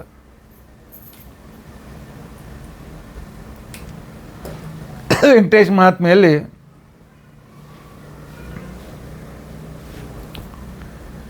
ಯಶೋಧಾದೇವಿ ಕೇಳ್ತಾಳೆ, ಅಲ್ಲ ಕೃಷ್ಣ, ಬೇಟೆಗೆ ಹೋಗಿ ಪದ್ಮಾವತಿನ ಮೋಹಿತ್ ಮಾಡ್ಕೊಂಡು ಬಂದೆಲ್ಲ, ಈ ನಿನ್ನ ಕಪ್ಪು ಬಣ್ಣದವನಿಗೆ ಹಂಗೆ ಮೋಹಿತ್ಲೋಕೆ? ನಿನ್ನ ಕಪ್ಪು ಬಣ್ಣ ಯಾಕದ ಅಂತ ತಿಳ್ಕೊಂಡಂತ ಹೇಳಿದ್ರೆ, ಯಶೋಧ ನಮ್ಮಮ್ಮ ದೇವಕ್ಕೆ ಕಪ್ಪಿದ್ಲು. ಇಲ್ಲ ತಂದೆ ಬಣ್ಣ ಬರ್ತದೆ, ಇಲ್ಲ ತಾಯಿ ಬಣ್ಣ ಬರ್ತದೆ, ಇಲ್ಲ ಎರಡು ಮಿಕ್ಸ್ ಬಣ್ಣ ಬರ್ತಾವೆ ಮಕ್ಕಳಿಗೆ. ಮಾತೃ ವರ್ಣಶ್ಚ ಮಾಂ ದೇವಿ ಕೃಷ್ಣ ಪಕ್ಷೇ ನಿರ್ಮಮ ತಸ್ಮಾತ್ ಕೃಷ್ಣೇತಿ ಮಾಂ ದೇವಿ ಚಕ್ರತುರ್ನಾಮ ಸಂಸ್ಕೃತಂ. ನಿನ್ನ ಕೃಷ್ಣ ಅಂತ ಯಾಕೆ ಹೆಸರಿಟ್ಟು ಅಂತಂದ್ರೆ ಈ ಕಾರಣ ಹೇಳ್ತಾಳಕ್ಕೆ. ಮಹಾಭಾರತ ಶಾಂತಪುರದಲ್ಲಿ ಪರಮಾತ್ಮ ಹೇಳ್ತಾನೆ, ಕೃಷ್ಣೋ ವ್ರಣಶ್ಚ ಮೇ ಯಸ್ಮಾತ್. ನಾನು ಕಪ್ಪು ಬಣ್ಣದವ, ಆದ್ದರಿಂದಾಗಿ ನನಗೆ ಕೃಷ್ಣ ಅಂತ ತಿಳ್ಕೊಂಡಂತ ಹೇಳಿ ಹೆಸರು.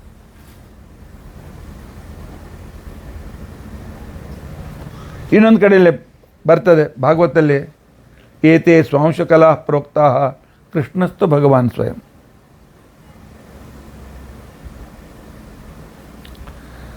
ಪರಮಾತ್ಮ ಸ್ವಯಂ ಭಗವಾನ್. ಇದನ್ನು ಅರ್ಥ ಇಟ್ಕೊಂಡು ಕೆಲವು ಕಡೆ ಎಲ್ಲ ಕೃಷ್ಣ ಮಾತ್ರ ಪೂರ್ಣ ಅವತಾರ, ಉಳಿದದ್ದೆಲ್ಲ ಅಂಶಾವತಾರ ಅಥವಾ ಅರ್ಧ ಅವತಾರ ಹೀಗೆಲ್ಲ ಹೇಳಕ್ಕೆ ಹೋಗ್ತಾರೆ. ಹಾಗಲ್ಲ, ಉಳಿದ ಎಲ್ಲ ಅವತಾರಗಳು ಮತ್ಸ್ಯ ಕೂರ್ಮ ವರಾಹಾದಿಗಳು ಶೇಷನ ಮೇಲೆ ಮಲೆಕೊಂಡು ತನ್ನ ನಾಭಿಯಲ್ಲಿ ಕಮಲವನ್ನು ಹುಟ್ಟಿಸಿ ಬ್ರಹ್ಮನಿಗೆ ಅಲ್ಲಿ ಜನ್ಮ ಕೊಟ್ಟಿರ್ತಕ್ಕಂಥ ಪದ್ಮನಾಭನ ಅವತಾರಗಳು. ಪದ್ಮನಾಭ ಮತ್ಸ್ಯನಾಗಿ ಇತ್ಯಾದಿ ಹುಟ್ಟುತ್ತಾನೆ. ಅವನು ಹುಟ್ಟಿದ ಅವನ ಅವತಾರಕ್ಕೂ ಕೂಡ ಅವನಿಗೂ ಅಂತರ ಇಲ್ಲ, ಸ್ವಗತ ಭೇದವರ್ಜಿತ. ಆದರೆ ಕೃಷ್ಣ ಯಾರು ಅಂತ ಗುಣ ಪದ್ಮನಾಭನೇ ಅದು ಬಂದಾನಿಲ್ಲ, ಮೂಲ ರೂಪದಿಂದ ಬಂದ, ಅವತಾರ ತಗೊಳ್ಳೇ ಇಲ್ಲ ಅವನು. ಅಲ್ಲಿ ಪದ್ಮನಾಭನ ಬಣ್ಣ ಕಪ್ಪು. ಅದು ಹೇಗೆ ಕೃಷ್ಣ ಅಂತಿಕೊಂಡಂತಂದರೆ, ಕೃಷ್ಣ ಮೇಘವತ್ ಕೃಷ್ಣ ಭಗವಾನ್ ಪದ್ಮನಾಭ್ಯ ಸ್ವಯಂ ಮೂಲಾದುಪರೂಪೇವ. ಆಚಾರ್ಯ ವಿವರಣೆ ಮಾಡ್ತಾರೆ. ಕಪ್ಪು ಅಂತಿಕೊಂಡಂತಂದರೆ ಡಾಂಬರ್ ಕಪ್ಪಲ್ಲ, ಮೋಡದ ಕಪ್ಪು, ನೀಲ ಮಿಶ್ರಿತವಾದ ಕಪ್ಪು. ಅದಕ್ಕೆ ನೀಲ ಮೇಘಶ್ಯಾಮ ಅಂತ ತಿಳ್ಕೊಂಡಂತೇಳಿ ಭಗವಂತನಿಗೆ ನಾವು ಕರೀತೇವೆ. ಕೃಷ್ಣ ಪೂರ್ಣಸುಖ ಪದ್ಮನಾಭ ಸ್ವಯಂ ಮುಕ್ತಾವತಾರೋಪೇಕ್ಷ ಮೂಲರೂಪಿ ಇತ್ಯರ್ಥ ಅಂಥೇಳಿ ವ್ಯಾಖ್ಯಾನಕಾರ ಹೇಳ್ತಾರೆ. ಅಷ್ಟೇ ಅಲ್ಲ, ಓಂಕಾರದಲ್ಲಿ ಅ ಉಮ ಅಕಾರ ಸರ್ವವಾಗಾತ್ಮ. ಭಗವಂತನ ಫಸ್ಟ್ ನೇಮ್ ಹೆಸರೇನು? ನಿಕ್ ನೇಮ್ ಅ. ಆ ಅಕ್ಷರಕ್ಕೆ ಕೃಷ್ಣನೇ ಅಭಿಮಾನಿ ದೇವತಾ. ಆದ್ದರಿಂದಾಗಿ ಪರಮಾತ್ಮ ಕಪ್ಪು. ಈಗಾಗಲೇ ಅರ್ಧ ಗಂಟೆ ಮೀರಿ ಹೋಯ್ತಲ್ಲ, ಮಹಾಭಾರತ 10 ಆಗಬೇಕು. ಹಾಗಾದ್ರೆ ಇಲ್ಲಿಗೆ ಕೃಷ್ಣನ ವರ್ಣನ ಬಿಟ್ಬಿಡ್ತೇನೇನ್ರಿ? ಬಿಡೋದಿಲ್ಲ. 550ನೇ ಒಂದು ವಿಷ್ಣು ಸಹಸ್ರನಾಮದಲ್ಲಿ 550ನೇ ಹೆಸರು ಕೂಡ ಕೃಷ್ಣ ಅಂತದ. ಈ ಕೃಷ್ಣ 2ನೇ ಸಲ ಬರ್ತದೆ. ಆವಾಗ ಅದರ ಮುಂದಿನ ಕೃಷ್ಣನ ಹಿಂದಿನ ಹೆಚ್ಚಿನ ಹೆಸರುಗಳನ್ನು, ಹೆಚ್ಚಿನ ಮಹಿಮೆಗಳನ್ನು ನಾವು ತಿಳಿದುಕೊಳ್ಳಲಿಕ್ಕೆ ಪ್ರಯತ್ನಿಸೋಣ. ಸರ್ವ ಮೂಲಗಳಲ್ಲಿ ಈ ರೀತಿಯಾಗಿ ಅನೇಕ ಪ್ರತಿಯೊಂದು ಹೆಸರಿನ ಪರಿಭಾಷೆಗಳು ನಮಗೆ ಸಿಗ್ತವೆ. ಆದ್ದರಿಂದಾಗಿ ಅಯಸ್ಕಾಂತದಂತೆ ಸರ್ವೋತ್ತಮನಾಗಿ, ಸರ್ವಶ್ರೇಷ್ಠನಾಗಿ, ಸರ್ವಪ್ರೇರಕನಾಗಿ ಪರಮಾತ್ಮ ಅಯಸ್ಕಾಂತದಂತೆ ನಮ್ಮನ್ನು ತನ್ನ ಕಡೆಗೆ ಎಳೆಯುತ್ತಾ ತನ್ನಲ್ಲಿ ಇನ್ನೂ ಹೆಚ್ಚು ಭಕ್ತಿ ಮಾಡಲಿಕ್ಕೆ ಪ್ರೇರಣೆಯನ್ನು ಕೊಡ್ತಾನೆ. ಆದ್ದರಿಂದ ಭಗವಂತನಿಗೆ ಕೃಷ್ಣ ಅಂತ ತಿಳ್ಕೊಂಡಂಥ ಹೆಸರು. ಈ ಕೃಷ್ಣನಿಗೆ ಹೆಸರು, ಈ ರೀತಿ ಹೆಸರು ವಿವರಣೆ ಕೊಟ್ಟ ವೇದ ಮಂತ್ರ ಬೃಹತಿ ಸಹಸ್ರದ ಮಂತ್ರ ಸ್ತೋಮ ಇಂದ್ರಸ್ಯ ವಜ್ರಿಣಾಃ ನ ವಿಂದೇ ಅಸ್ಯ ಸುಷ್ಟುತಿಂ ವೃಷಾ ಯೂಥೇವ ವಂಸಗಃ ಕೃಷ್ಟಿರಿತ್ತಿರ್ಯೋಜಸ ಈಶಾನಃ. ಇನ್ನು ಮುಂದಿನ ಹೆಸರಕ್ಕೆ ಏನಿದೆ ಅಂತಕೊಂಡಂತ ಅನ್ನೋದನ್ನು ನಾಳೆ ತಿಳಿದುಕೊಳ್ಳಿಕ್ಕೆ ಪ್ರಯತ್ನಿಸೋಣ. ನಿನ್ನಲ್ಲಿ ನಿತ್ಯ ಅವನ ಮೇಲೆ ಮಾಡಿದ ಭಕ್ತಿಗೆ, ಪ್ರೀತಿಗೆ ಅಂತ್ಯ ಆಗೋದಿಲ್ಲ. ಇವತ್ತು ಆ ಪ್ರೀತಿ ಮಾಡಲಿಕ್ಕೆ ನಮ್ಮ ಕಡೆಗೆ ಎಳಿತಕ್ಕಂಥವನು ಪರಮಾತ್ಮ. Powerful magnet is Krishna. ನಂತರ ನಾವು ಮುಂದಿನ ವಿಚಾರವನ್ನು ತಿಳಿದುಕೊಳ್ಳಿಕ್ಕೆ ಪ್ರಯತ್ನಿಸೋಣ. ಈಗ ತಾತ್ಪರ್ಯದ ಕಡೆಗೆ ನಾವು ಹೋಗೋಣ. ನಾರಾಯಣಾಯ ಪರಿಪೂರ್ಣ ಗುಣಾರ್ಣವಾಯ ವಿಶ್ವೋದಯ ಸ್ಥಿತಿಲಯೋನ್ನಿಯತಿಪ್ರದಾಯ ಜ್ಞಾನಪ್ರದಾಯ ವಿಬುಧಾಸುರ ಸೌಖ್ಯ ದುಃಖ ಸತ್ಕಾರಣಾಯ ವಿತತಾಯ ನಮೋ ನಮಸ್ತೆ. ಮೊನ್ನೆ ಸಾಧಾರಣತೆಯ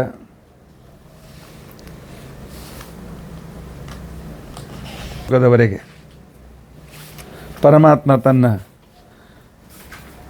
ವಿಷ್ಣು ಸರ್ವೋತ್ತಮತ್ವ, ಜಗತ್ಸ್ರಷ್ಟತ್ವ, ಮುಕ್ತ ಪ್ರೇರಕತ್ವ ಇತ್ಯಾದಿ ಅನೇಕ ಯುಕ್ತಿಗಳಿಂದ ನಾನೇ ಸರ್ವೋತ್ತಮ ಅಂತನ್ನೋದನ್ನು ಭಗವಂತ ನಮಗೆ ತೋರಿಸಿಕೊಟ್ಟ. ಇವನ ಸರ್ವೋತ್ತಮತ್ವಕ್ಕೆ ಸ್ವತಃ ಪ್ರಮಾಣಗಳು, ಸ್ವತಃ ಪ್ರೂಫ್, ಇದಕ್ಕೆ ಸ್ವತಃ ಪ್ರಮಾಣ ಅಂತಿಕೊಂಡಂತ ಹೇಳ್ತಾರೆ. ಅವುಗಳು ಯಾವುವು ಅಂತಿಕೊಂಡಂತೇಳಿ ಪ್ರಶ್ನೆ ಬಂದಾಗ ಋಗಾದಯಶ್ಚ ಚತ್ವಾರ ಪಂಚರಾತ್ರಂಚ ಭಾರತಂ ಮೂಲ ರಾಮಾಯಣಂ ಬ್ರಹ್ಮ ಸೂತ್ರಂ ಮಾನಂ ಸ್ವತಃ ಸ್ಮೃತಂ ಅಂಥೇಳಿ 4 ವೇದಗಳು, ಪಂಚರಾತ್ರ, ಮಹಾಭಾರತ, ಮೂಲ ರಾಮಾಯಣ ಮತ್ತು ಬ್ರಹ್ಮಸೂತ್ರ ಇವು ಸ್ವತಃ ಪ್ರಮಾಣ ಅಂತಿಕೊಂಡಂತ ಅನ್ಸ್ಕೊಳ್ತವೆ. ಬ್ರಹ್ಮಸೂತ್ರಗಳ ವಿಚಾರ ಬಂತು. ಬ್ರಹ್ಮಸೂತ್ರಗಳ ವಿಚಾರ ಬಂದಾಗ ಇದನ್ನು ವೇದದ ಜೊತೆಯಲ್ಲಿ ಇಟ್ಟಿದ್ದೀರಲ್ಲ, ವೇದ ಅಪೌರುಷೇಯ, ಬ್ರಹ್ಮಸೂತ್ರ ಪೌರುಷೇಯ, ಇವೆರಡು ಹೇಗೆ ಜೊತೆ ಆಗ್ತವೆ?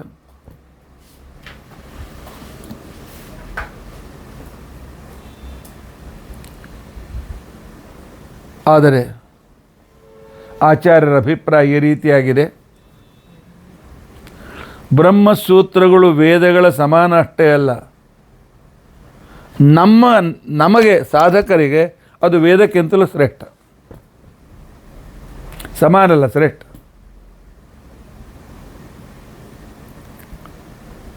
ನಮ್ಮ ದೃಷ್ಟಿಯಲ್ಲಿ ವೇದಗಳಿಗಿಂತಲೂ ಭಾರತ ಶ್ರೇಷ್ಠ. ವೇದಾದಪಿ ಪರಂ ಚಕ್ರೆ ಮಹಾಭಾರತಮುತ್ತಮ.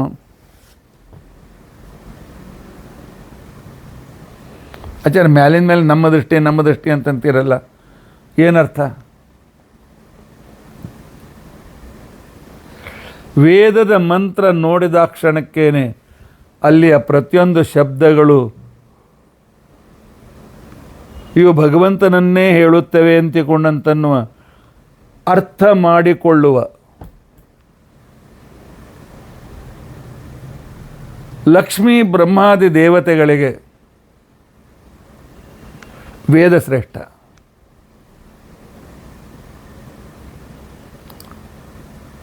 ನಮಗೆ ಆ ಶಬ್ದಗಳು ಅರ್ಥ ಆಗೋದಿಲ್ಲ. ಇಂದ್ರ ದೇವರನ್ನು ತಿಳ್ಕೊಳ್ತೇವೆ, ಅಗ್ನಿ ಅಂತ ತಿಳ್ಕೊಳ್ತೇವೆ. ಆದರೆ ಅವೆಲ್ಲ ಹೆಸರುಗಳು ವಿಷ್ಣುವಿನ ಹೆಸರು ಅಂತಿಕೊಂಡಂತ ಹೇಳುವ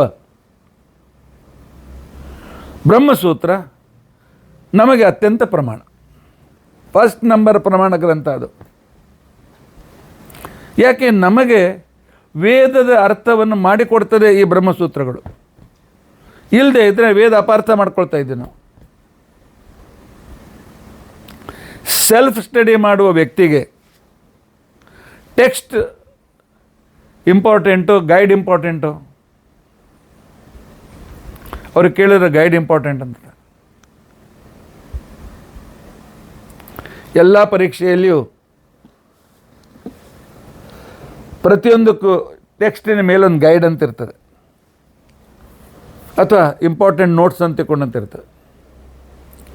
ಅದು ಇಂಪಾರ್ಟೆಂಟ್. ಇನ್ನು ಟೆಕ್ಸ್ಟನ್ನೇ ಡೈರೆಕ್ಟ್ ಅರ್ಥ ಮಾಡಿಕೊಳ್ತಾ ಟೆಕ್ಸ್ಟಿನ ಆ ಏನು ಸಂಪಾದಕರಿದ್ದಾರೆ ಅವರಿಗೆ ಟೆಕ್ಸ್ಟೇ ಶ್ರೇಷ್ಠ.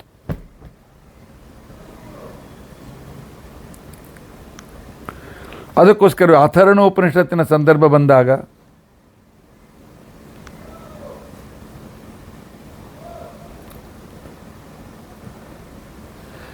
ಸಾ ವಿದ್ಯಾ ಪರ ಯಾ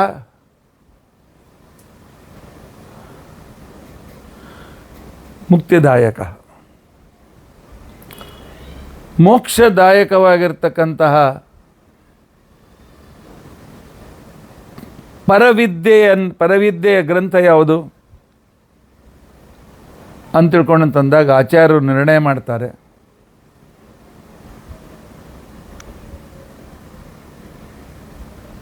ಋಗಾದ್ಯಾಹ ಅಪರಾವಿದ್ಯಾಹ ಯದಾ ವಿಷ್ಣೋರ್ನವಾಚಕ.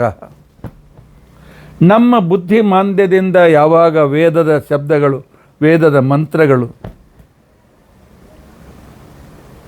ನಮಗೆ ಇವು ವಿಷ್ಣುವಾಚಕ ಅಂತ ಅನ್ನಿಸೋದಿಲ್ಲ, ಆಗ ಆ ಗ್ರಂಥ ನಮಗೆ ನಮ್ಮ ದೃಷ್ಟಿಯಿಂದ ಸಾಮಾನ್ಯ ಗ್ರಂಥ. ಯಾವಾಗ ನಾವು ಬ್ರಹ್ಮಸೂತ್ರಾದಿಗಳನ್ನು ತಿಳಿದುಕೊಂಡು ವೇದಗಳು ಪರಮಾತ್ಮ ಪರವಾಗಿ ಅರ್ಥ ಮಾಡಿಕೊಳ್ತೇವೆ, ಆಗ ಅವು ಪರವಿದ್ಯೆ ಅಂತ ಅನ್ಸ್ಕೊಳ್ತೇವೆ. ಆವಾಗ ಶ್ರೇಷ್ಠ ಗ್ರಂಥಗಳು. ಬ್ರಹ್ಮಸೂತ್ರದಿಂದ ಅನುಗ್ರಹೀತವಾದ ವೇದಗಳು ಅಂದರೆ ಬ್ರಹ್ಮಸೂತ್ರದ ಮುಖಾಂತರ, ಬ್ರಹ್ಮಸೂತ್ರದ ಕನ್ನಡಿಯಲ್ಲಿ ನಾವು ಯಾವಾಗ ವೇದಗಳನ್ನು ಅರ್ಥ ಮಾಡಿಕೊಳ್ತೇವೆ, ಆಗ ವೇದಗಳು ಪರಮ ವಿದ್ಯೆಗಳು, ಮೋಕ್ಷದಾಯಕ ವಿದ್ಯೆಗಳು. ತಾಯೇವ ಪರಮಾವಿದ್ಯಾ ಯದಾಹ ವಿಷ್ಣೋಸ್ತು ವಾಚಕ. ಭಾಳ ಸ್ಪಷ್ಟವಾಗಿ ಆಚಾರ್ಯ ಹೇಳಿದ್ದಾರೆ. ಇದರಲ್ಲಿ ಭಾಳ ದೊಡ್ಡ ಚರ್ಚೆ ಇದೆ. ವೇದಕ್ಕಿಂತಲೂ ಮಹಾಭಾರತ ಹೆಂಗೆ ಶ್ರೇಷ್ಠ ರೀ? ವೇದಕ್ಕಿಂತಲೂ ಬ್ರಹ್ಮಸೂತ್ರ ಯಾಕೆ ಶ್ರೇಷ್ಠ? ಹೋಗಿ ಮಹಾಭಾರತ ಒರಿಜಿನಲ್ ತೆಗೆದುಕೊಳ್ಳಿ. ಪರಸ್ಪರ ವಿರುದ್ಧವಾಗಿರ್ತಕ್ಕಂಥ ಅರ್ಥದಲ್ಲಿ ಆಗ್ಲಿಕ್ಕೆ ಒಮ್ಮೆ ವಿಷ್ಣು ಸಹಸ್ರನಾಮ ಬರ್ತದೆ, ಮತ್ತೊಮ್ಮೆ ಅದೇ ಮಹಾಭಾರತದಲ್ಲಿ ಶಿವಸಹಸ್ರನಾಮವೂ ಬರ್ತದೆ.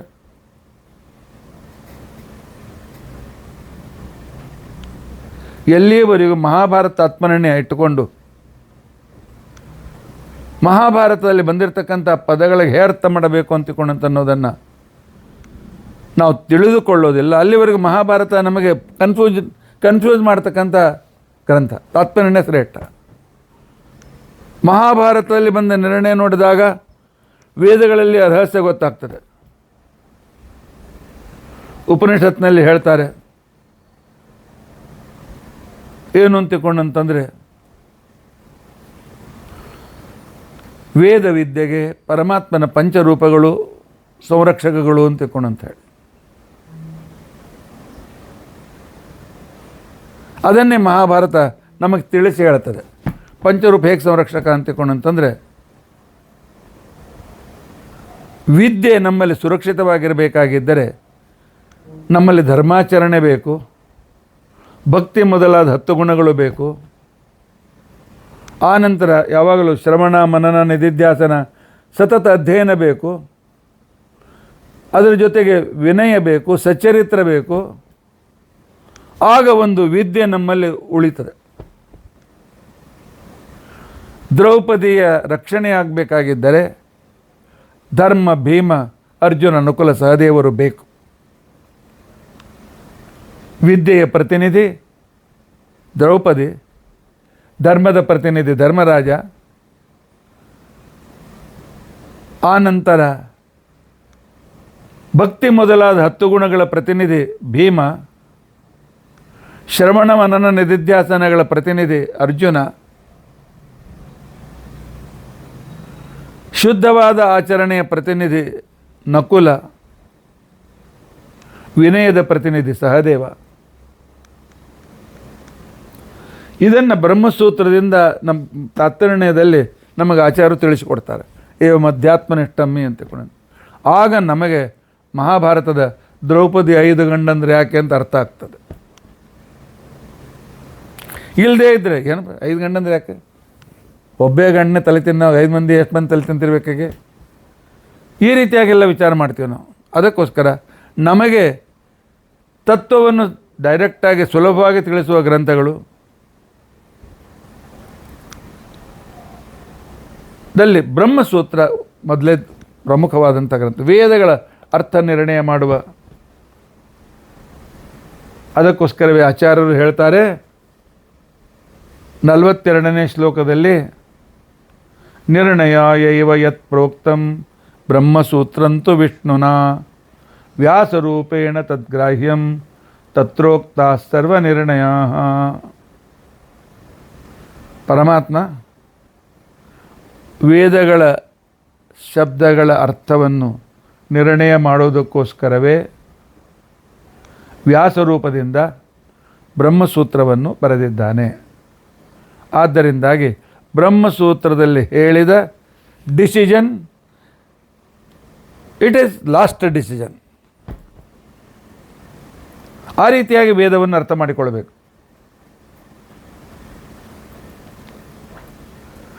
ಯಥಾರ್ಥ ವಚನಾನಾಂಚ, ವೇದಗಳಿಗೆ 3 ಅರ್ಥ ಇವೆ.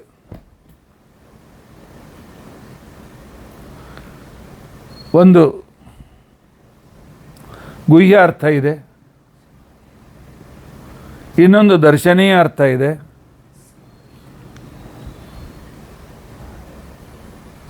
ಮೂರನೆಯದು ಸಮಾಧಿ ಅರ್ಥಗಳಿದೆ.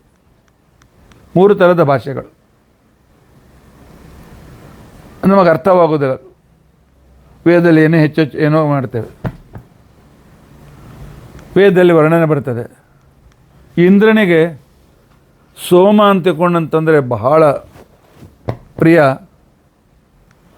ಅವನು ನದಿಯಷ್ಟು ಸಮುದ್ರದಷ್ಟು ಸೋಮಪಾನ ಮಾಡಿ ಅದರಲ್ಲಿ ಮದಮತ್ತನಾಗಿರ್ತಾನೆ ಅಂತೇಳಿ ವೇದದಲ್ಲಿ ವರ್ಣನೆ ಬರ್ತದೆ. ಅದನ್ನು ಆಧುನಿಕರೇ ಅರ್ಥ ಮಾಡಿದರು. ಇಂದ್ರನಿಗೆ ಸೋಮ ಎ ಟೈಪ್ ಆಫ್ ಲಿಕರ್, ಒಂಥರದ ಸೆರೆ. ಆ ಸೆರೆ ಅಂದರೆ ಪ್ರೀತಿ. ಅವನು ಯಾವಾಗಲೂ ಒಂದೊಂದು ನದಿಯಷ್ಟು, ಕೆಲವು ಸಲ ಸಮುದ್ರದಷ್ಟು ಸೆರೆ ಕುಡಿದು ಮೈ ಮರೆತು ಬಿದ್ದಿರ್ತಾನೆ ಅಂಥೇಳಿ ಇಂಗ್ಲೀಷ್ ಟ್ರಾನ್ಸ್ಲೇಷನ್. ನಾವು ತಿಳ್ಕೊಂಡ್ರೆ ಆ ಇಂದ್ರನ ಯಾಕೆ ಪೂಜೆ ಮಾಡಬೇಕು? ಸೆರೆ ಕುಡ್ಕ ಇಂದ್ರನ ಪೂಜೆ ಮಾಡಬೇಕೆ? ಇಲ್ಲ. ಬ್ರಹ್ಮಸೂತ್ರ ಹೇಳ್ತಾರೆ ಸೋಮ ಅಂತ ತಿಳ್ಕೊಂಡಂತಂದರೆ ವಾಯು ಪರಮಾತ್ಮ. ಅವನನ್ನು ತನ್ನ ಹೃದಯದಲ್ಲಿ ಧಾರಣ ಮಾಡಿದ ವಾಯುದೇವರು ಪವಮಾನ ಸೋಮ. ಸೋಮಪಾನ ಅಂತ ತಿಳ್ಕೊಂಡಂತಂದರೆ ಪರಮಾತ್ಮನ ಮಹಿಮೆಗಳ ಚಿಂತನೆ ಮಾಡಿ ಮಾಡಿ ಮಾಡಿ ಮಾಡಿ ಆನಂದ ಪಡುವುದು. ಇದೇ ಸೋಮಪಾನ ವೇದದಲ್ಲಿ. ಇದನ್ನು ಬ್ರಹ್ಮಸೂತ್ರ ಹೇಳ್ತಾರೆ. ಬ್ರಹ್ಮಸೂತ್ರದಲ್ಲಿ ಎಲ್ಲ ಥರದ ಶಬ್ದಗಳನ್ನು ನಿರ್ಣಯ ಮಾಡ್ತಾರೆ. ನಾಮಾತ್ಮಕ ಶಬ್ದಗಳನ್ನು ನಿರ್ಣಯ ಮಾಡ್ತದೆ, ಲಿಂಗಾತ್ಮಕ ಶಬ್ದಗಳನ್ನು ನಿರ್ಣಯ ಮಾಡ್ತದೆ. ಆ ನಂತರ ಸಾಕ್ಷಾತ್ ಅರ್ಥ ಕೊಡುವ ಶಬ್ದಗಳನ್ನು ನಿರ್ಣಯ ಮಾಡ್ತದೆ. ಆ ನಂತರ ಬೇರೆ ವ್ಯಕ್ತಿಗಳನ್ನು ಹೇಳುವ ಶಬ್ದ ನಿರ್ಣಯ ಮಾಡ್ತದೆ. ತತ್ರ ಪ್ರಸಿದ್ಧ, ತತ್ರೈವ ಪ್ರಸಿದ್ಧ, ಉಭಯತ್ರ ಪ್ರಸಿದ್ಧ, ಅನ್ಯತ್ರೈವ ಪ್ರಸಿದ್ಧ, ಎಲ್ಲ ಶಬ್ದಗಳ ನಿರ್ಣಯ ಬ್ರಹ್ಮಸೂತ್ರ ಮಾಡ್ತಾರೆ. ಇವೆಲ್ಲೂ ಪರಮಾತ್ಮ ವಾಚ್ಯ ಅಂತ ತಿಳ್ಕೊಂಡಂತ ಹೇಳ್ತಾರೆ. ಆದ್ದರಿಂದಾಗಿ ಯಥಾರ್ಥವಚನಾನಾಂಚ ಮೋಹಾರ್ಥಾನಾಂಚ ಸಂಶಯಂ, ಮೋಹಾರ್ಥ ವಚನಗಳಿಗೂ ಯಥಾರ್ಥ ವಚನಗಳಿಗೂ ಯಾವ್ದು ಸರಿ ಅಂತಿಕೊಂಡಂತೇಳಿ ಸಂಶಯ ಬಂದಾಗ ಆ ಸಂಶಯವನ್ನು ಅಪನೇತುಂ ಚ ಭಗವಾನ್, ಅದನ್ನು ದೂರ ಮಾಡೋದಕ್ಕೋಸ್ಕರ ಪರಮಾತ್ಮ ಬ್ರಹ್ಮಸೂತ್ರವನ್ನು ನಿರ್ಮಾಣ ಮಾಡಿದ. ಆದ್ದರಿಂದಾಗಿ ಬ್ರಹ್ಮಸೂತ್ರ ಓದದೆ ವೇದ ಓದಲಿಕ್ಕೆ ಹೋದರೆ ಅಪಾರ್ಥವಾಗ್ತದೆ, ನಮಗೆ ಮತ್ತಿಷ್ಟು ಪರಮಾತ್ಮನ ವಿಷಯದಲ್ಲಿ ದೂರ ಆಗ್ತೇವೆ. ಹೋಗಲಪ್ಪ, ಬ್ರಹ್ಮಸೂತ್ರ ನಮಗೇನು ಹೇಳ್ಕೊಡ್ತದೆ?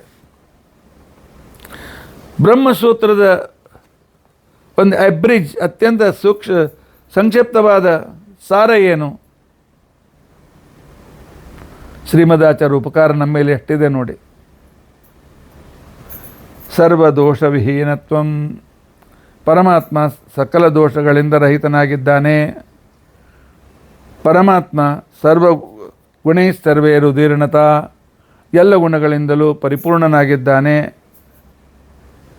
ಅಭೇದ ಸರ್ವರೂಪೇಶು, ಪರಮಾತ್ಮನ ರೂಪಗಳಲ್ಲಿ ಅವನ ಗುಣಗಳಿಗೂ ಅವಯವಗಳಿಗೂ ಸ್ವಗತ ಭೇದ ಇಲ್ಲ. ಜೀವಭೇದ ಸದೈವ, ಜೀವನಿಂದ ಅವನು ನಿಶ್ಚಿತವಾಗಿಯೂ ಭಿನ್ನನಾಗಿದ್ದಾನೆ. ಇವೆಲ್ಲವೂ ಕೂಡ ಸೂತ್ರದಲ್ಲಿ ಹೇಳಲ್ಪಟ್ಟಿವೆ. ಅಷ್ಟೇ ಅಲ್ಲ, ಸಕಲ ವೇದ ಪ್ರತಿಪಾದ್ಯ ಅಂತೂ ಕೂಡ ಹೇಳಲ್ಪಟ್ಟಿದೆ. ಸರ್ವ ವೇದೇಡ್ಯತಾತದ, ಮುಕ್ತರಲ್ಲಿಯೂ ಕೂಡ ತಾರತಮ್ಯ ಇದೆ. ಜ್ಞಾನ ಭಕ್ತಿಗಳಿಂದ ಮುಕ್ತಿ ಅಂತನ್ನೋ ಸಿದ್ಧಾಂತವನ್ನು ಬ್ರಹ್ಮಸೂತ್ರ ಹೇಳ್ತದೆ. ಆದ್ದರಿಂದಾಗಿ ಈ ಮುಖ್ಯವಾದಂಥ ವಿಚಾರಗಳು ಅಂತೇನಿವೆ, ಈ ವಿಚಾರಗಳ ವಿರುದ್ಧ ಏನಿವೆ, ಇವೆಲ್ಲ ಮೋಹಶಾಸ್ತ್ರಗಳು ಅಂತೇಳಿ ಅಂದಿದ್ದಾರೆ. ಇವೆಲ್ಲ ಮೋಹಶಾಸ್ತ್ರಗಳು. ಒಂದು ದೃಷ್ಟಿಯಿಂದ ನೋಡಿದರೆ, ವಿಚಾರ ಮಾಡಿದರೆ, ಪರಮಾತ್ಮನಲ್ಲಿ ಸ್ವಗತ ಭೇದ ಇಲ್ಲ ಅಂತನ್ನೋದನ್ನು ತೋರಿಸಿಕೊಡುವುದಕ್ಕೋಸ್ಕರ ನ ಸ್ಥಾನತೋಪಿ ಪರಸ್ಯ ಉಭಯಲಿಂಗಂ ಸರ್ವತ್ರ ಹಿ ಅಂತನ್ನುವ 3ನೇ ಅಧ್ಯಾಯದ 2ನೇ ಪಾದದ 11ನೇ ಸೂತ್ರ. ಜೀವರಿಗೂ ಪರಮಾತ್ಮನಿಗೂ ಭೇದ ಇದೆ ಅಂತ ಅನ್ನೋದಕ್ಕೋಸ್ಕರ ಭೇದ ವ್ಯಪದೇಶಾಚ್ಯ ಅನ್ಯ, 1ನೇ ಅಧ್ಯಾಯದ 1ನೇ ಪಾದದ 21ನೇ ಸೂತ್ರ. ಶಾರೀರಶ್ಚ ಉಭಯೋಪಿ ಭೇದೇನೇವ ಅಧೀಯತೆ ಅಂತೇಳ್ಕೊಂಡಂತನ್ನುವ 1ನೇ ಅಧ್ಯಾಯದ 2ನೇ ಪಾದದ 20ನೇ ಸೂತ್ರ. ವಿಶೇಷೇಣ ಭೇದ ವ್ಯಪದೇಶಾಭ್ಯಾಂ ಚ ನೇತರು ಅಂತಕ್ಕಂತಹ 1ನೇ ಅಧ್ಯಾಯದ 2ನೇ ಪಾದದ 22ನೇ ಸೂತ್ರ. ಸುಷುಪ್ತಿ ಉತ್ಕ್ರಾಂತಿಯೋರ್ಭೇದೇನ ಅಂತನ್ನು 1ನೇ ಅಧ್ಯಾಯದ 3ನೇ ಪಾದದ 42ನೇ ಸೂತ್ರ. ಪೃಥಗುಪದೇಶ ಅಂತಿಕೊಂಡಂತನು 2ನೇ ಅಧ್ಯಾಯದ 3ನೇ ಪಾದದ 28ನೇ ಸೂತ್ರ. ಇವು ಜೀವನು ಪರಮಾತ್ಮ ಭಿನ್ನ ಅಂತ ತೋರಿಸಿಕೊಡ್ತಾರೆ. ಹಾಗೆ ಜೀವನು ಪರಮಾತ್ಮ ಭಿನ್ನ ಅಂತನ್ಲಿಕ್ಕೆ ಎಲ್ಲ ಸೂತ್ರಗಳು ಜೀವ ಪರಮಾತ್ಮನ ಭೇದವನ್ನು ಹೇಳ್ತವೆ ಅಂತ ತಿಳ್ಕೊಂಡಂಥೇಳಿ ಸತ್ಯಧ್ಯಾನ ತೀರ್ಥರು ತಮ್ಮ ಪ್ರತಿಭೆಯಿಂದ ಭೇದ ಪರಾಣ್ಯವ ಸಕಲ ಸೂತ್ರಾಣಿ ಅಂತ ತಿಳ್ಕೊಂಡಂಥೇಳಿ ಒಂದು ಗ್ರಂಥವನ್ನು ಬರೆದಿದ್ದಾರೆ. ಶಾಸ್ತ್ರಯೋನಿತ್ವಾತ್ ತತ್ವ ಸಮನ್ವಯಾತ್ ಈಕ್ಷತೆರ್ನಾ ಶಬ್ದಂ, 1ನೇ ಪಾದದ 3, 4, 5 ಸೂತ್ರಗಳು ಪರಮಾತ್ಮ ಸಕಲ ವೇದ ಪ್ರತಿಪಾದ್ಯ ಅಂತ ತಿಳ್ಕೊಂಡಂತ ಹೇಳಿ, ವೇದೇಶ್ಚ ಸರ್ವೈ ಅಹಮೇವ ವೇದ್ಯ ಅಂತ ತಿಳ್ಕೊಂಡಂತ ಹೇಳಿ ಯದಾ ಮನನಾತ್ ಮನಃಪ್ರಾಣ ಉತ್ತರಾತ್ ಸೋಧ್ಯಕ್ಷೆ ತದುಪಗಾಮಿದ್ಯಭ್ಯ ಅಂತನ್ನುವ ಸೂತ್ರಗಳು ಅಂತೇನಿವೆ ಮುಕ್ತರಲ್ಲಿ ತಾರತಮ್ಯವನ್ನು ತೋರಿಸಿಕೊಡ್ತವೆ. ವಿದ್ಯೈವತು ನಿರ್ಧಾರಣ ಅಂತನ್ನುವ 3ನೇ ಅಧ್ಯಾಯದ 3ನೇ ಪಾದದ 48ನೇ ಸೂತ್ರ ಜ್ಞಾನ ಭಕ್ತಿಯಿಂದಲೇ ಮುಕ್ತಿ ಅಂತನ್ನೋದನ್ನು ತೋರಿಸಿಕೊಡ್ತವೆ. ಈ ರೀತಿಯಾಗಿ ಬ್ರಹ್ಮಸೂತ್ರ ಮಹಾಭಾರತ ಇವೆಲ್ಲ ಸ್ವತಃ ಪ್ರಮಾಣಗಳು. ಇಲ್ಲ ನೀವು ಕೆಲವು ಪುರಾಣಗಳನ್ನು ಅಜ್ಞಜನ ಮೋಹನಾರ್ಥವಾಗಿ ಅಥವಾ ಅಸುರ ಮೋಹನಾರ್ಥವಾಗಿ ಮಾಡಿದ್ದಾರೆ ಅಂತ ತಿಳ್ಕೊಂಡು ಅಂತ ಹೇಳ್ತೀರಲ್ಲ, ಇದಕ್ಕೆ ಪ್ರಮಾಣ ಏನು ಅನ್ನೋದನ್ನು ಪ್ರಶ್ನೆ ಬಂದಾಗ ಆಚಾರ್ಯರು 48ನೇ ಶ್ಲೋಕದಲ್ಲಿ ಹೇಳ್ತಾರೆ, ಏಷ ಮೋಹಂ ಸೃಜಾಮ್ಯಾಶು ಯೋಜನಾನ್ ಮೋಹಯಿಷ್ಯತಿ ತ್ವಂಚ ರುದ್ರ ಮಹಾಬಾಹೋ ಮೋಹಶಾಸ್ತ್ರಾಣಿ ಕಾರಯ.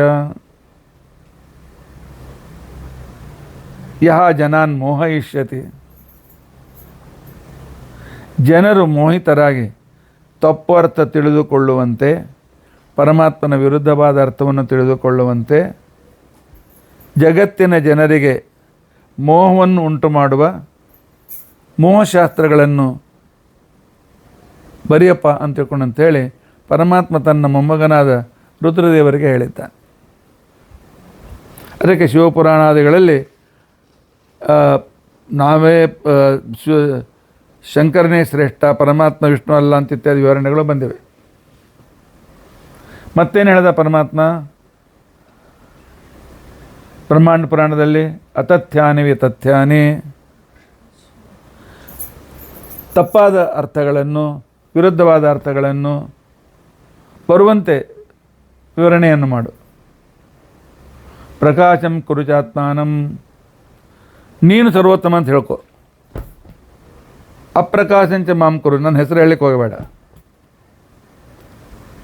ಇತಿ ವಾರಾಹ ವಚನಂ, ಇದು ವರಾಹ ಪುರಾಣದಲ್ಲಿ ಬಂದಿರತಕ್ಕಂಥ ಮಾತು. ಏನು ಬ್ರಹ್ಮಾಂಡದಲ್ಲಿಯೂ ಕೂಡ ಇದೇ ಅಭಿಪ್ರಾಯ ಬಂದ ಶ್ಲೋಕ ಬಂದಿದೆ. ಅಮೋಹಾಯೈವ ಗುಣ ವಿಷ್ಣು ಪ್ರಾಕಾರಶ್ಛಿದ್ರದೀರಿತ ನಿರ್ದೋಷತ್ವಂ ತಾರತಮ್ಯಂ ಮುಕ್ತಾನಾಮಪಿ ಚೋಚ್ಯತೆ. ವರಾಹ ಹೇಳ್ತದೆ, ಪರಮಾತ್ಮನ ಗುಣಗಳು ಅನಂತ ಗುಣಗಳು. ಅವನ ಗುಣಗಳು ಜ್ಞಾನದಾಯಕವಾಗಿರತಕ್ಕಂಥವುಗಳು. ಅವನು ಜ್ಞಾನಾನಂದಾತ್ಮಕ ಶರೀರವುಳ್ಳವನು. ನಿರ್ದೋಷತ್ವಂ, ಅವನು ದೋಷಹೀನನು. ಮುಕ್ತರಲ್ಲಿ ತಾರತಮ್ಯ ಇದೆ. ಇದೆಲ್ಲ ಮುಖ್ಯ ಸಿದ್ಧಾಂತಗಳು. ಈ ಸಿದ್ಧಾಂತಕ್ಕೆ ವಿರುದ್ಧವಾದ ಸಿದ್ಧಾಂತ ಅಂತೇನಿದೆ ಅದು ಮೋಹಕ ಶಾಸ್ತ್ರ ಸಿದ್ಧಾಂತ. ಆದ್ದರಿಂದಾಗಿ ಅದನ್ನೇ ತತ್ವ ಅಂತ ಹೇಳಿ ತಿಳಿದುಕೊಳ್ಳಬಾರದು, ಅದನ್ನೇ ಸಿದ್ಧಾಂತ ಹೇಳಿ ತಿಳಿದುಕೊಳ್ಳಬಾರದು. ಸ್ಕಂದೇಪ್ಯುಕ್ತಂ ಶಿಬೇನೇವ, ಸ್ಕಂದ ಪುರಾಣದಲ್ಲಿ ರುದ್ರದೇವರು ಷಣ್ಮುಖನಿಗೆ ಹೇಳ್ತಾರೆ ಆಧಾರದಿಂದ. ಶಿವಶಾಸ್ತ್ರೇಪಿ ತದ್ಗ್ರಾಹ್ಯಂ ಭಗವತ್ ಶಾಸ್ತ್ರ ಯೋಗಿಯತ. ಹಾಗಾದರೆ ಆ ಪುರಾಣಗಳು ಬೇಡೇನೋ? ಆಚಾರ್ಯರು ಇತಿ ಶೈವೆ ಇತಿ ಬ್ರಹ್ಮಾಂಡೆ ಇತಿ ಸ್ಕಾಂದೆ ಅಂತ ಪ್ರಮಾಣ ಕೊಡ್ತಾರಲ್ಲ. ಅಂದರೆ ಆ ತಾಮಸ ಪುರಾಣಗಳಲ್ಲಿಯೂ ಕೂಡ ಈ ಬ್ರಹ್ಮಸೂತ್ರ ಮತ್ತು ಮಹಾಭಾರತ ಭಾಗವತಗಳ ಅವಿರುದ್ಧವಾದ ಸಿದ್ಧಾಂತ ಬಂದದ್ದನ್ನು ನಾವೆಲ್ಲೂ ಗ್ರಹಣ ಮಾಡಬೇಕು. ಅಲ್ಲಿ ಬಂದಿದೆ ಅಂತ ಹೇಳಿ ಬಿಡಬೇಕು ಹೋಗಬೇಡ. ಆದರೆ ಅಲ್ಲಿ ಈ ಶಾಸ್ತ್ರದ ವಿರುದ್ಧ ಏನಾದರೂ ಬಂದಿದ್ದರೆ ಅದನ್ನು ಪ್ರಮಾಣ ಅಂತ ಇಟ್ಕೊಳ್ಬೇಡ. ಇನ್ನು ಮೋಹಕ ವಿಚಾರಗಳು ಯಾವುದಪ್ಪ? ಯಾವುದು ನಮ್ಮನ್ನು ದೇವರಿಂದ ದೂರ ಮಾಡ್ತವೆ?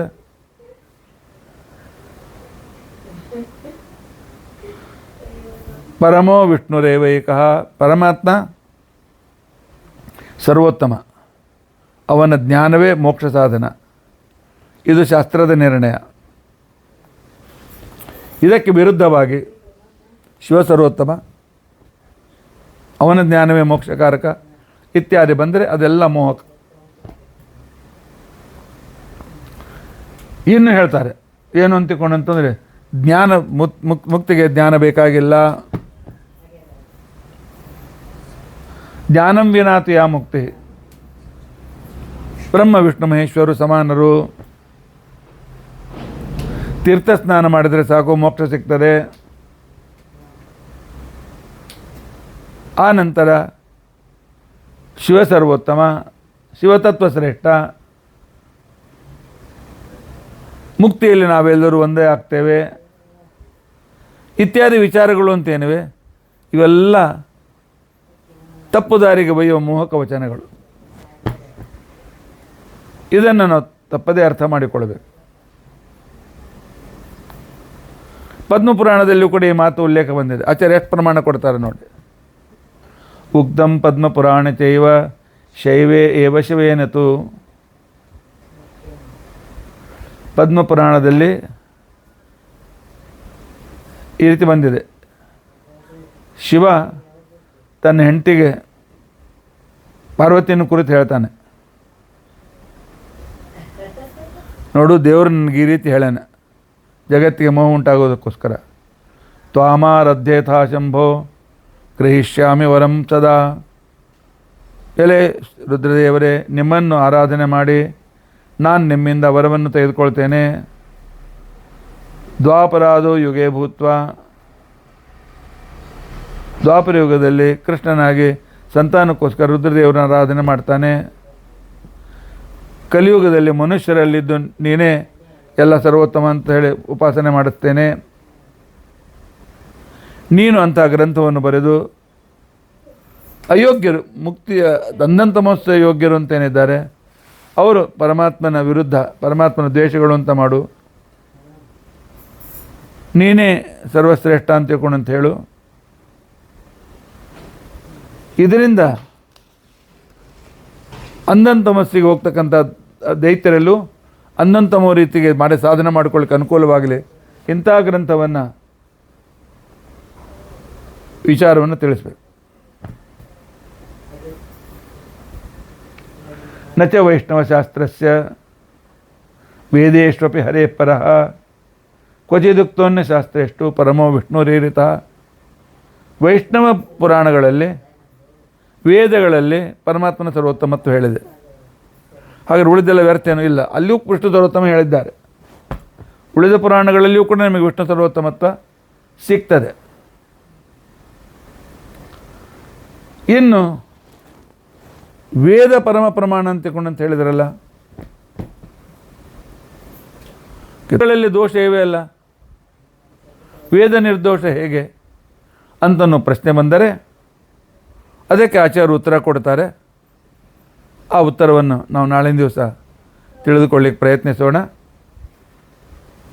ಇತಿ ಅದ್ಯ ಕಥಾ ಪ್ರಸಕ್ತಿ. ಅಂದರೆ ಬ್ರಹ್ಮಸೂತ್ರ ಯಾಕೆ ಪರಮ ಪ್ರಮಾಣ, ಬ್ರಹ್ಮಸೂತ್ರದ ಸಾರ ಜಿಸ್ಟ್ ಏನು, ಬ್ರಹ್ಮಸೂತ್ರದಲ್ಲಿ ಮುಖ್ಯ ತತ್ವಗಳು ಯಾವುವು ಬಂದಿವೆ, ಆನಂತರ ಪರಮಾತ್ಮ ರುದ್ರದೇವರಿಂದ ಮೋಹಕ ಶಾಸ್ತ್ರ ಯಾಕೆ ಬರೆಸಿದ, ಆದ್ದರಿಂದಾಗಿ ಮೋಹಕ ಪುರಾಣಗಳು ಯಾವುದು ಇತ್ಯಾದಿ ಮಹತ್ವಪೂರ್ಣ ವಿಚಾರವನ್ನು, ಯಾವುದಕ್ಕೆ ಫಂಡಮೆಂಟಲ್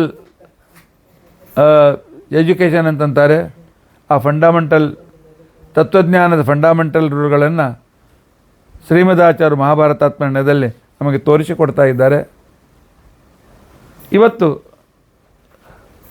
ಸಂಕ್ಷೇಪವಾಗಿ ಓಡ್ತಾ ನಾವು ಏನು ಮಾಡಿದ್ದೇವೆ, 45ನೇ ಶ್ಲೋಕದಿಂದ 60 ಶ್ಲೋಕದವರೆಗೆ ವಿವರಣೆಯನ್ನು ಮಾಡಿದ್ದೇವೆ. ಮುಂದಿನ ಭಾಗವನ್ನು ತಿಳಿದುಕೊಳ್ಳಿಕ್ಕೆ ಪ್ರಯತ್ನಿಸೋಣ. ಇತಿ ಅದ್ಯ ಕಥಾ ಪ್ರಸಕ್ತಿ. ಹರೇ ರಾಮ ರಾಮ ರಾಮ ಹರೇ ಹರೇ, ಹರೇ ಕೃಷ್ಣ ಕೃಷ್ಣ ಕೃಷ್ಣ ಹರೇ ಹರೇ. ಮೊದಲಿನ 3 ಅಧ್ಯಾಯ ಆದಷ್ಟು ಪ್ರತಿ ಶ್ಲೋಕ ಟಚ್ ಮಾಡಲಿಕ್ಕೆ ಟ್ರೈ ಮಾಡ್ತೇನೆ. ನಂತರ ಕಥಾಭಾಗದಲ್ಲಿ ಸಂಕ್ಷೇಪ ಮಾಡಲಿಕ್ಕೆ ವಿಚಾರ ಮಾಡ್ತೇನೆ. ಇತಿ ಅದ್ಯ ಕಥಾ ಪ್ರಸಕ್ತಿ. ಈ ರೀತಿಯಾಗಿ ನಿಮಗೆ ತತ್ವಜ್ಞಾನ ಸ್ವಲ್ಪ ಕಠಿಣ ಅನಿಸಿದರೂ ಕೂಡ ಇದನ್ನು ನೀವು ಅತ್ಯಂತ ಶ್ರದ್ಧೆಯಿಂದ ಕೇಳ್ತೀನಿ ಅಂತ ನಾನು ನಂಬಿದ್ದೇನೆ. ಯಾವಾಗಲೂ ಸುಲಭ ಅಂತಲ್ಲ, ಕೆಲವು ಕಠಿಣ ತಿಳ್ಕೊಳ್ಳಿಕ್ಕೆ ತಯಾರಿರಬೇಕು. ಮುಂದೆ ಕಥಾಭಾಗ ಬಂದಾಗ ನೋಡೋಣ, ಅದರ ನಿರ್ಣಯ ತಿಳಿದುಕೊಳ್ಳಿ ಪ್ರಯತ್ನಿಸೋಣ. ಇತಿ ಅದ್ಯ ಕಥಾ ಪ್ರಸಕ್ತಿ ಶ್ರೀಕೃಷ್ಣಾರ್ಪಣಮಸ್ತು. ಕರ್ಮ ಯಸ್ಮಿನ್ ಪರೇ ಸ್ವರ್ಪಿತಂ ಪ್ರಕ್ಷಯಂ ಯಾಂತಿ ದುಃಖಾನಿ ಅನ್ನಾಮತಃ ಅಕ್ಷರೋ ಯೋಜರ ಸರ್ವದೇವಾಮೃತಃ ಕುಕ್ಷಿಗಮ್ಯಸ್ಯ ವಿಷ್ಣು ಸದಾಚಾರಿಕಂ ಪ್ರೀಣಯಾಮೋ ವಾಸುದೇವಂ ದೇವತಾಮಂಡಲ ಖಂಡಮಂಡಲ. ಶ್ರೀಕೃಷ್ಣಾರ್ಪಣಮಸ್ತು. ಶ್ರೀಕೃಷ್ಣಾರ್ಪಣ.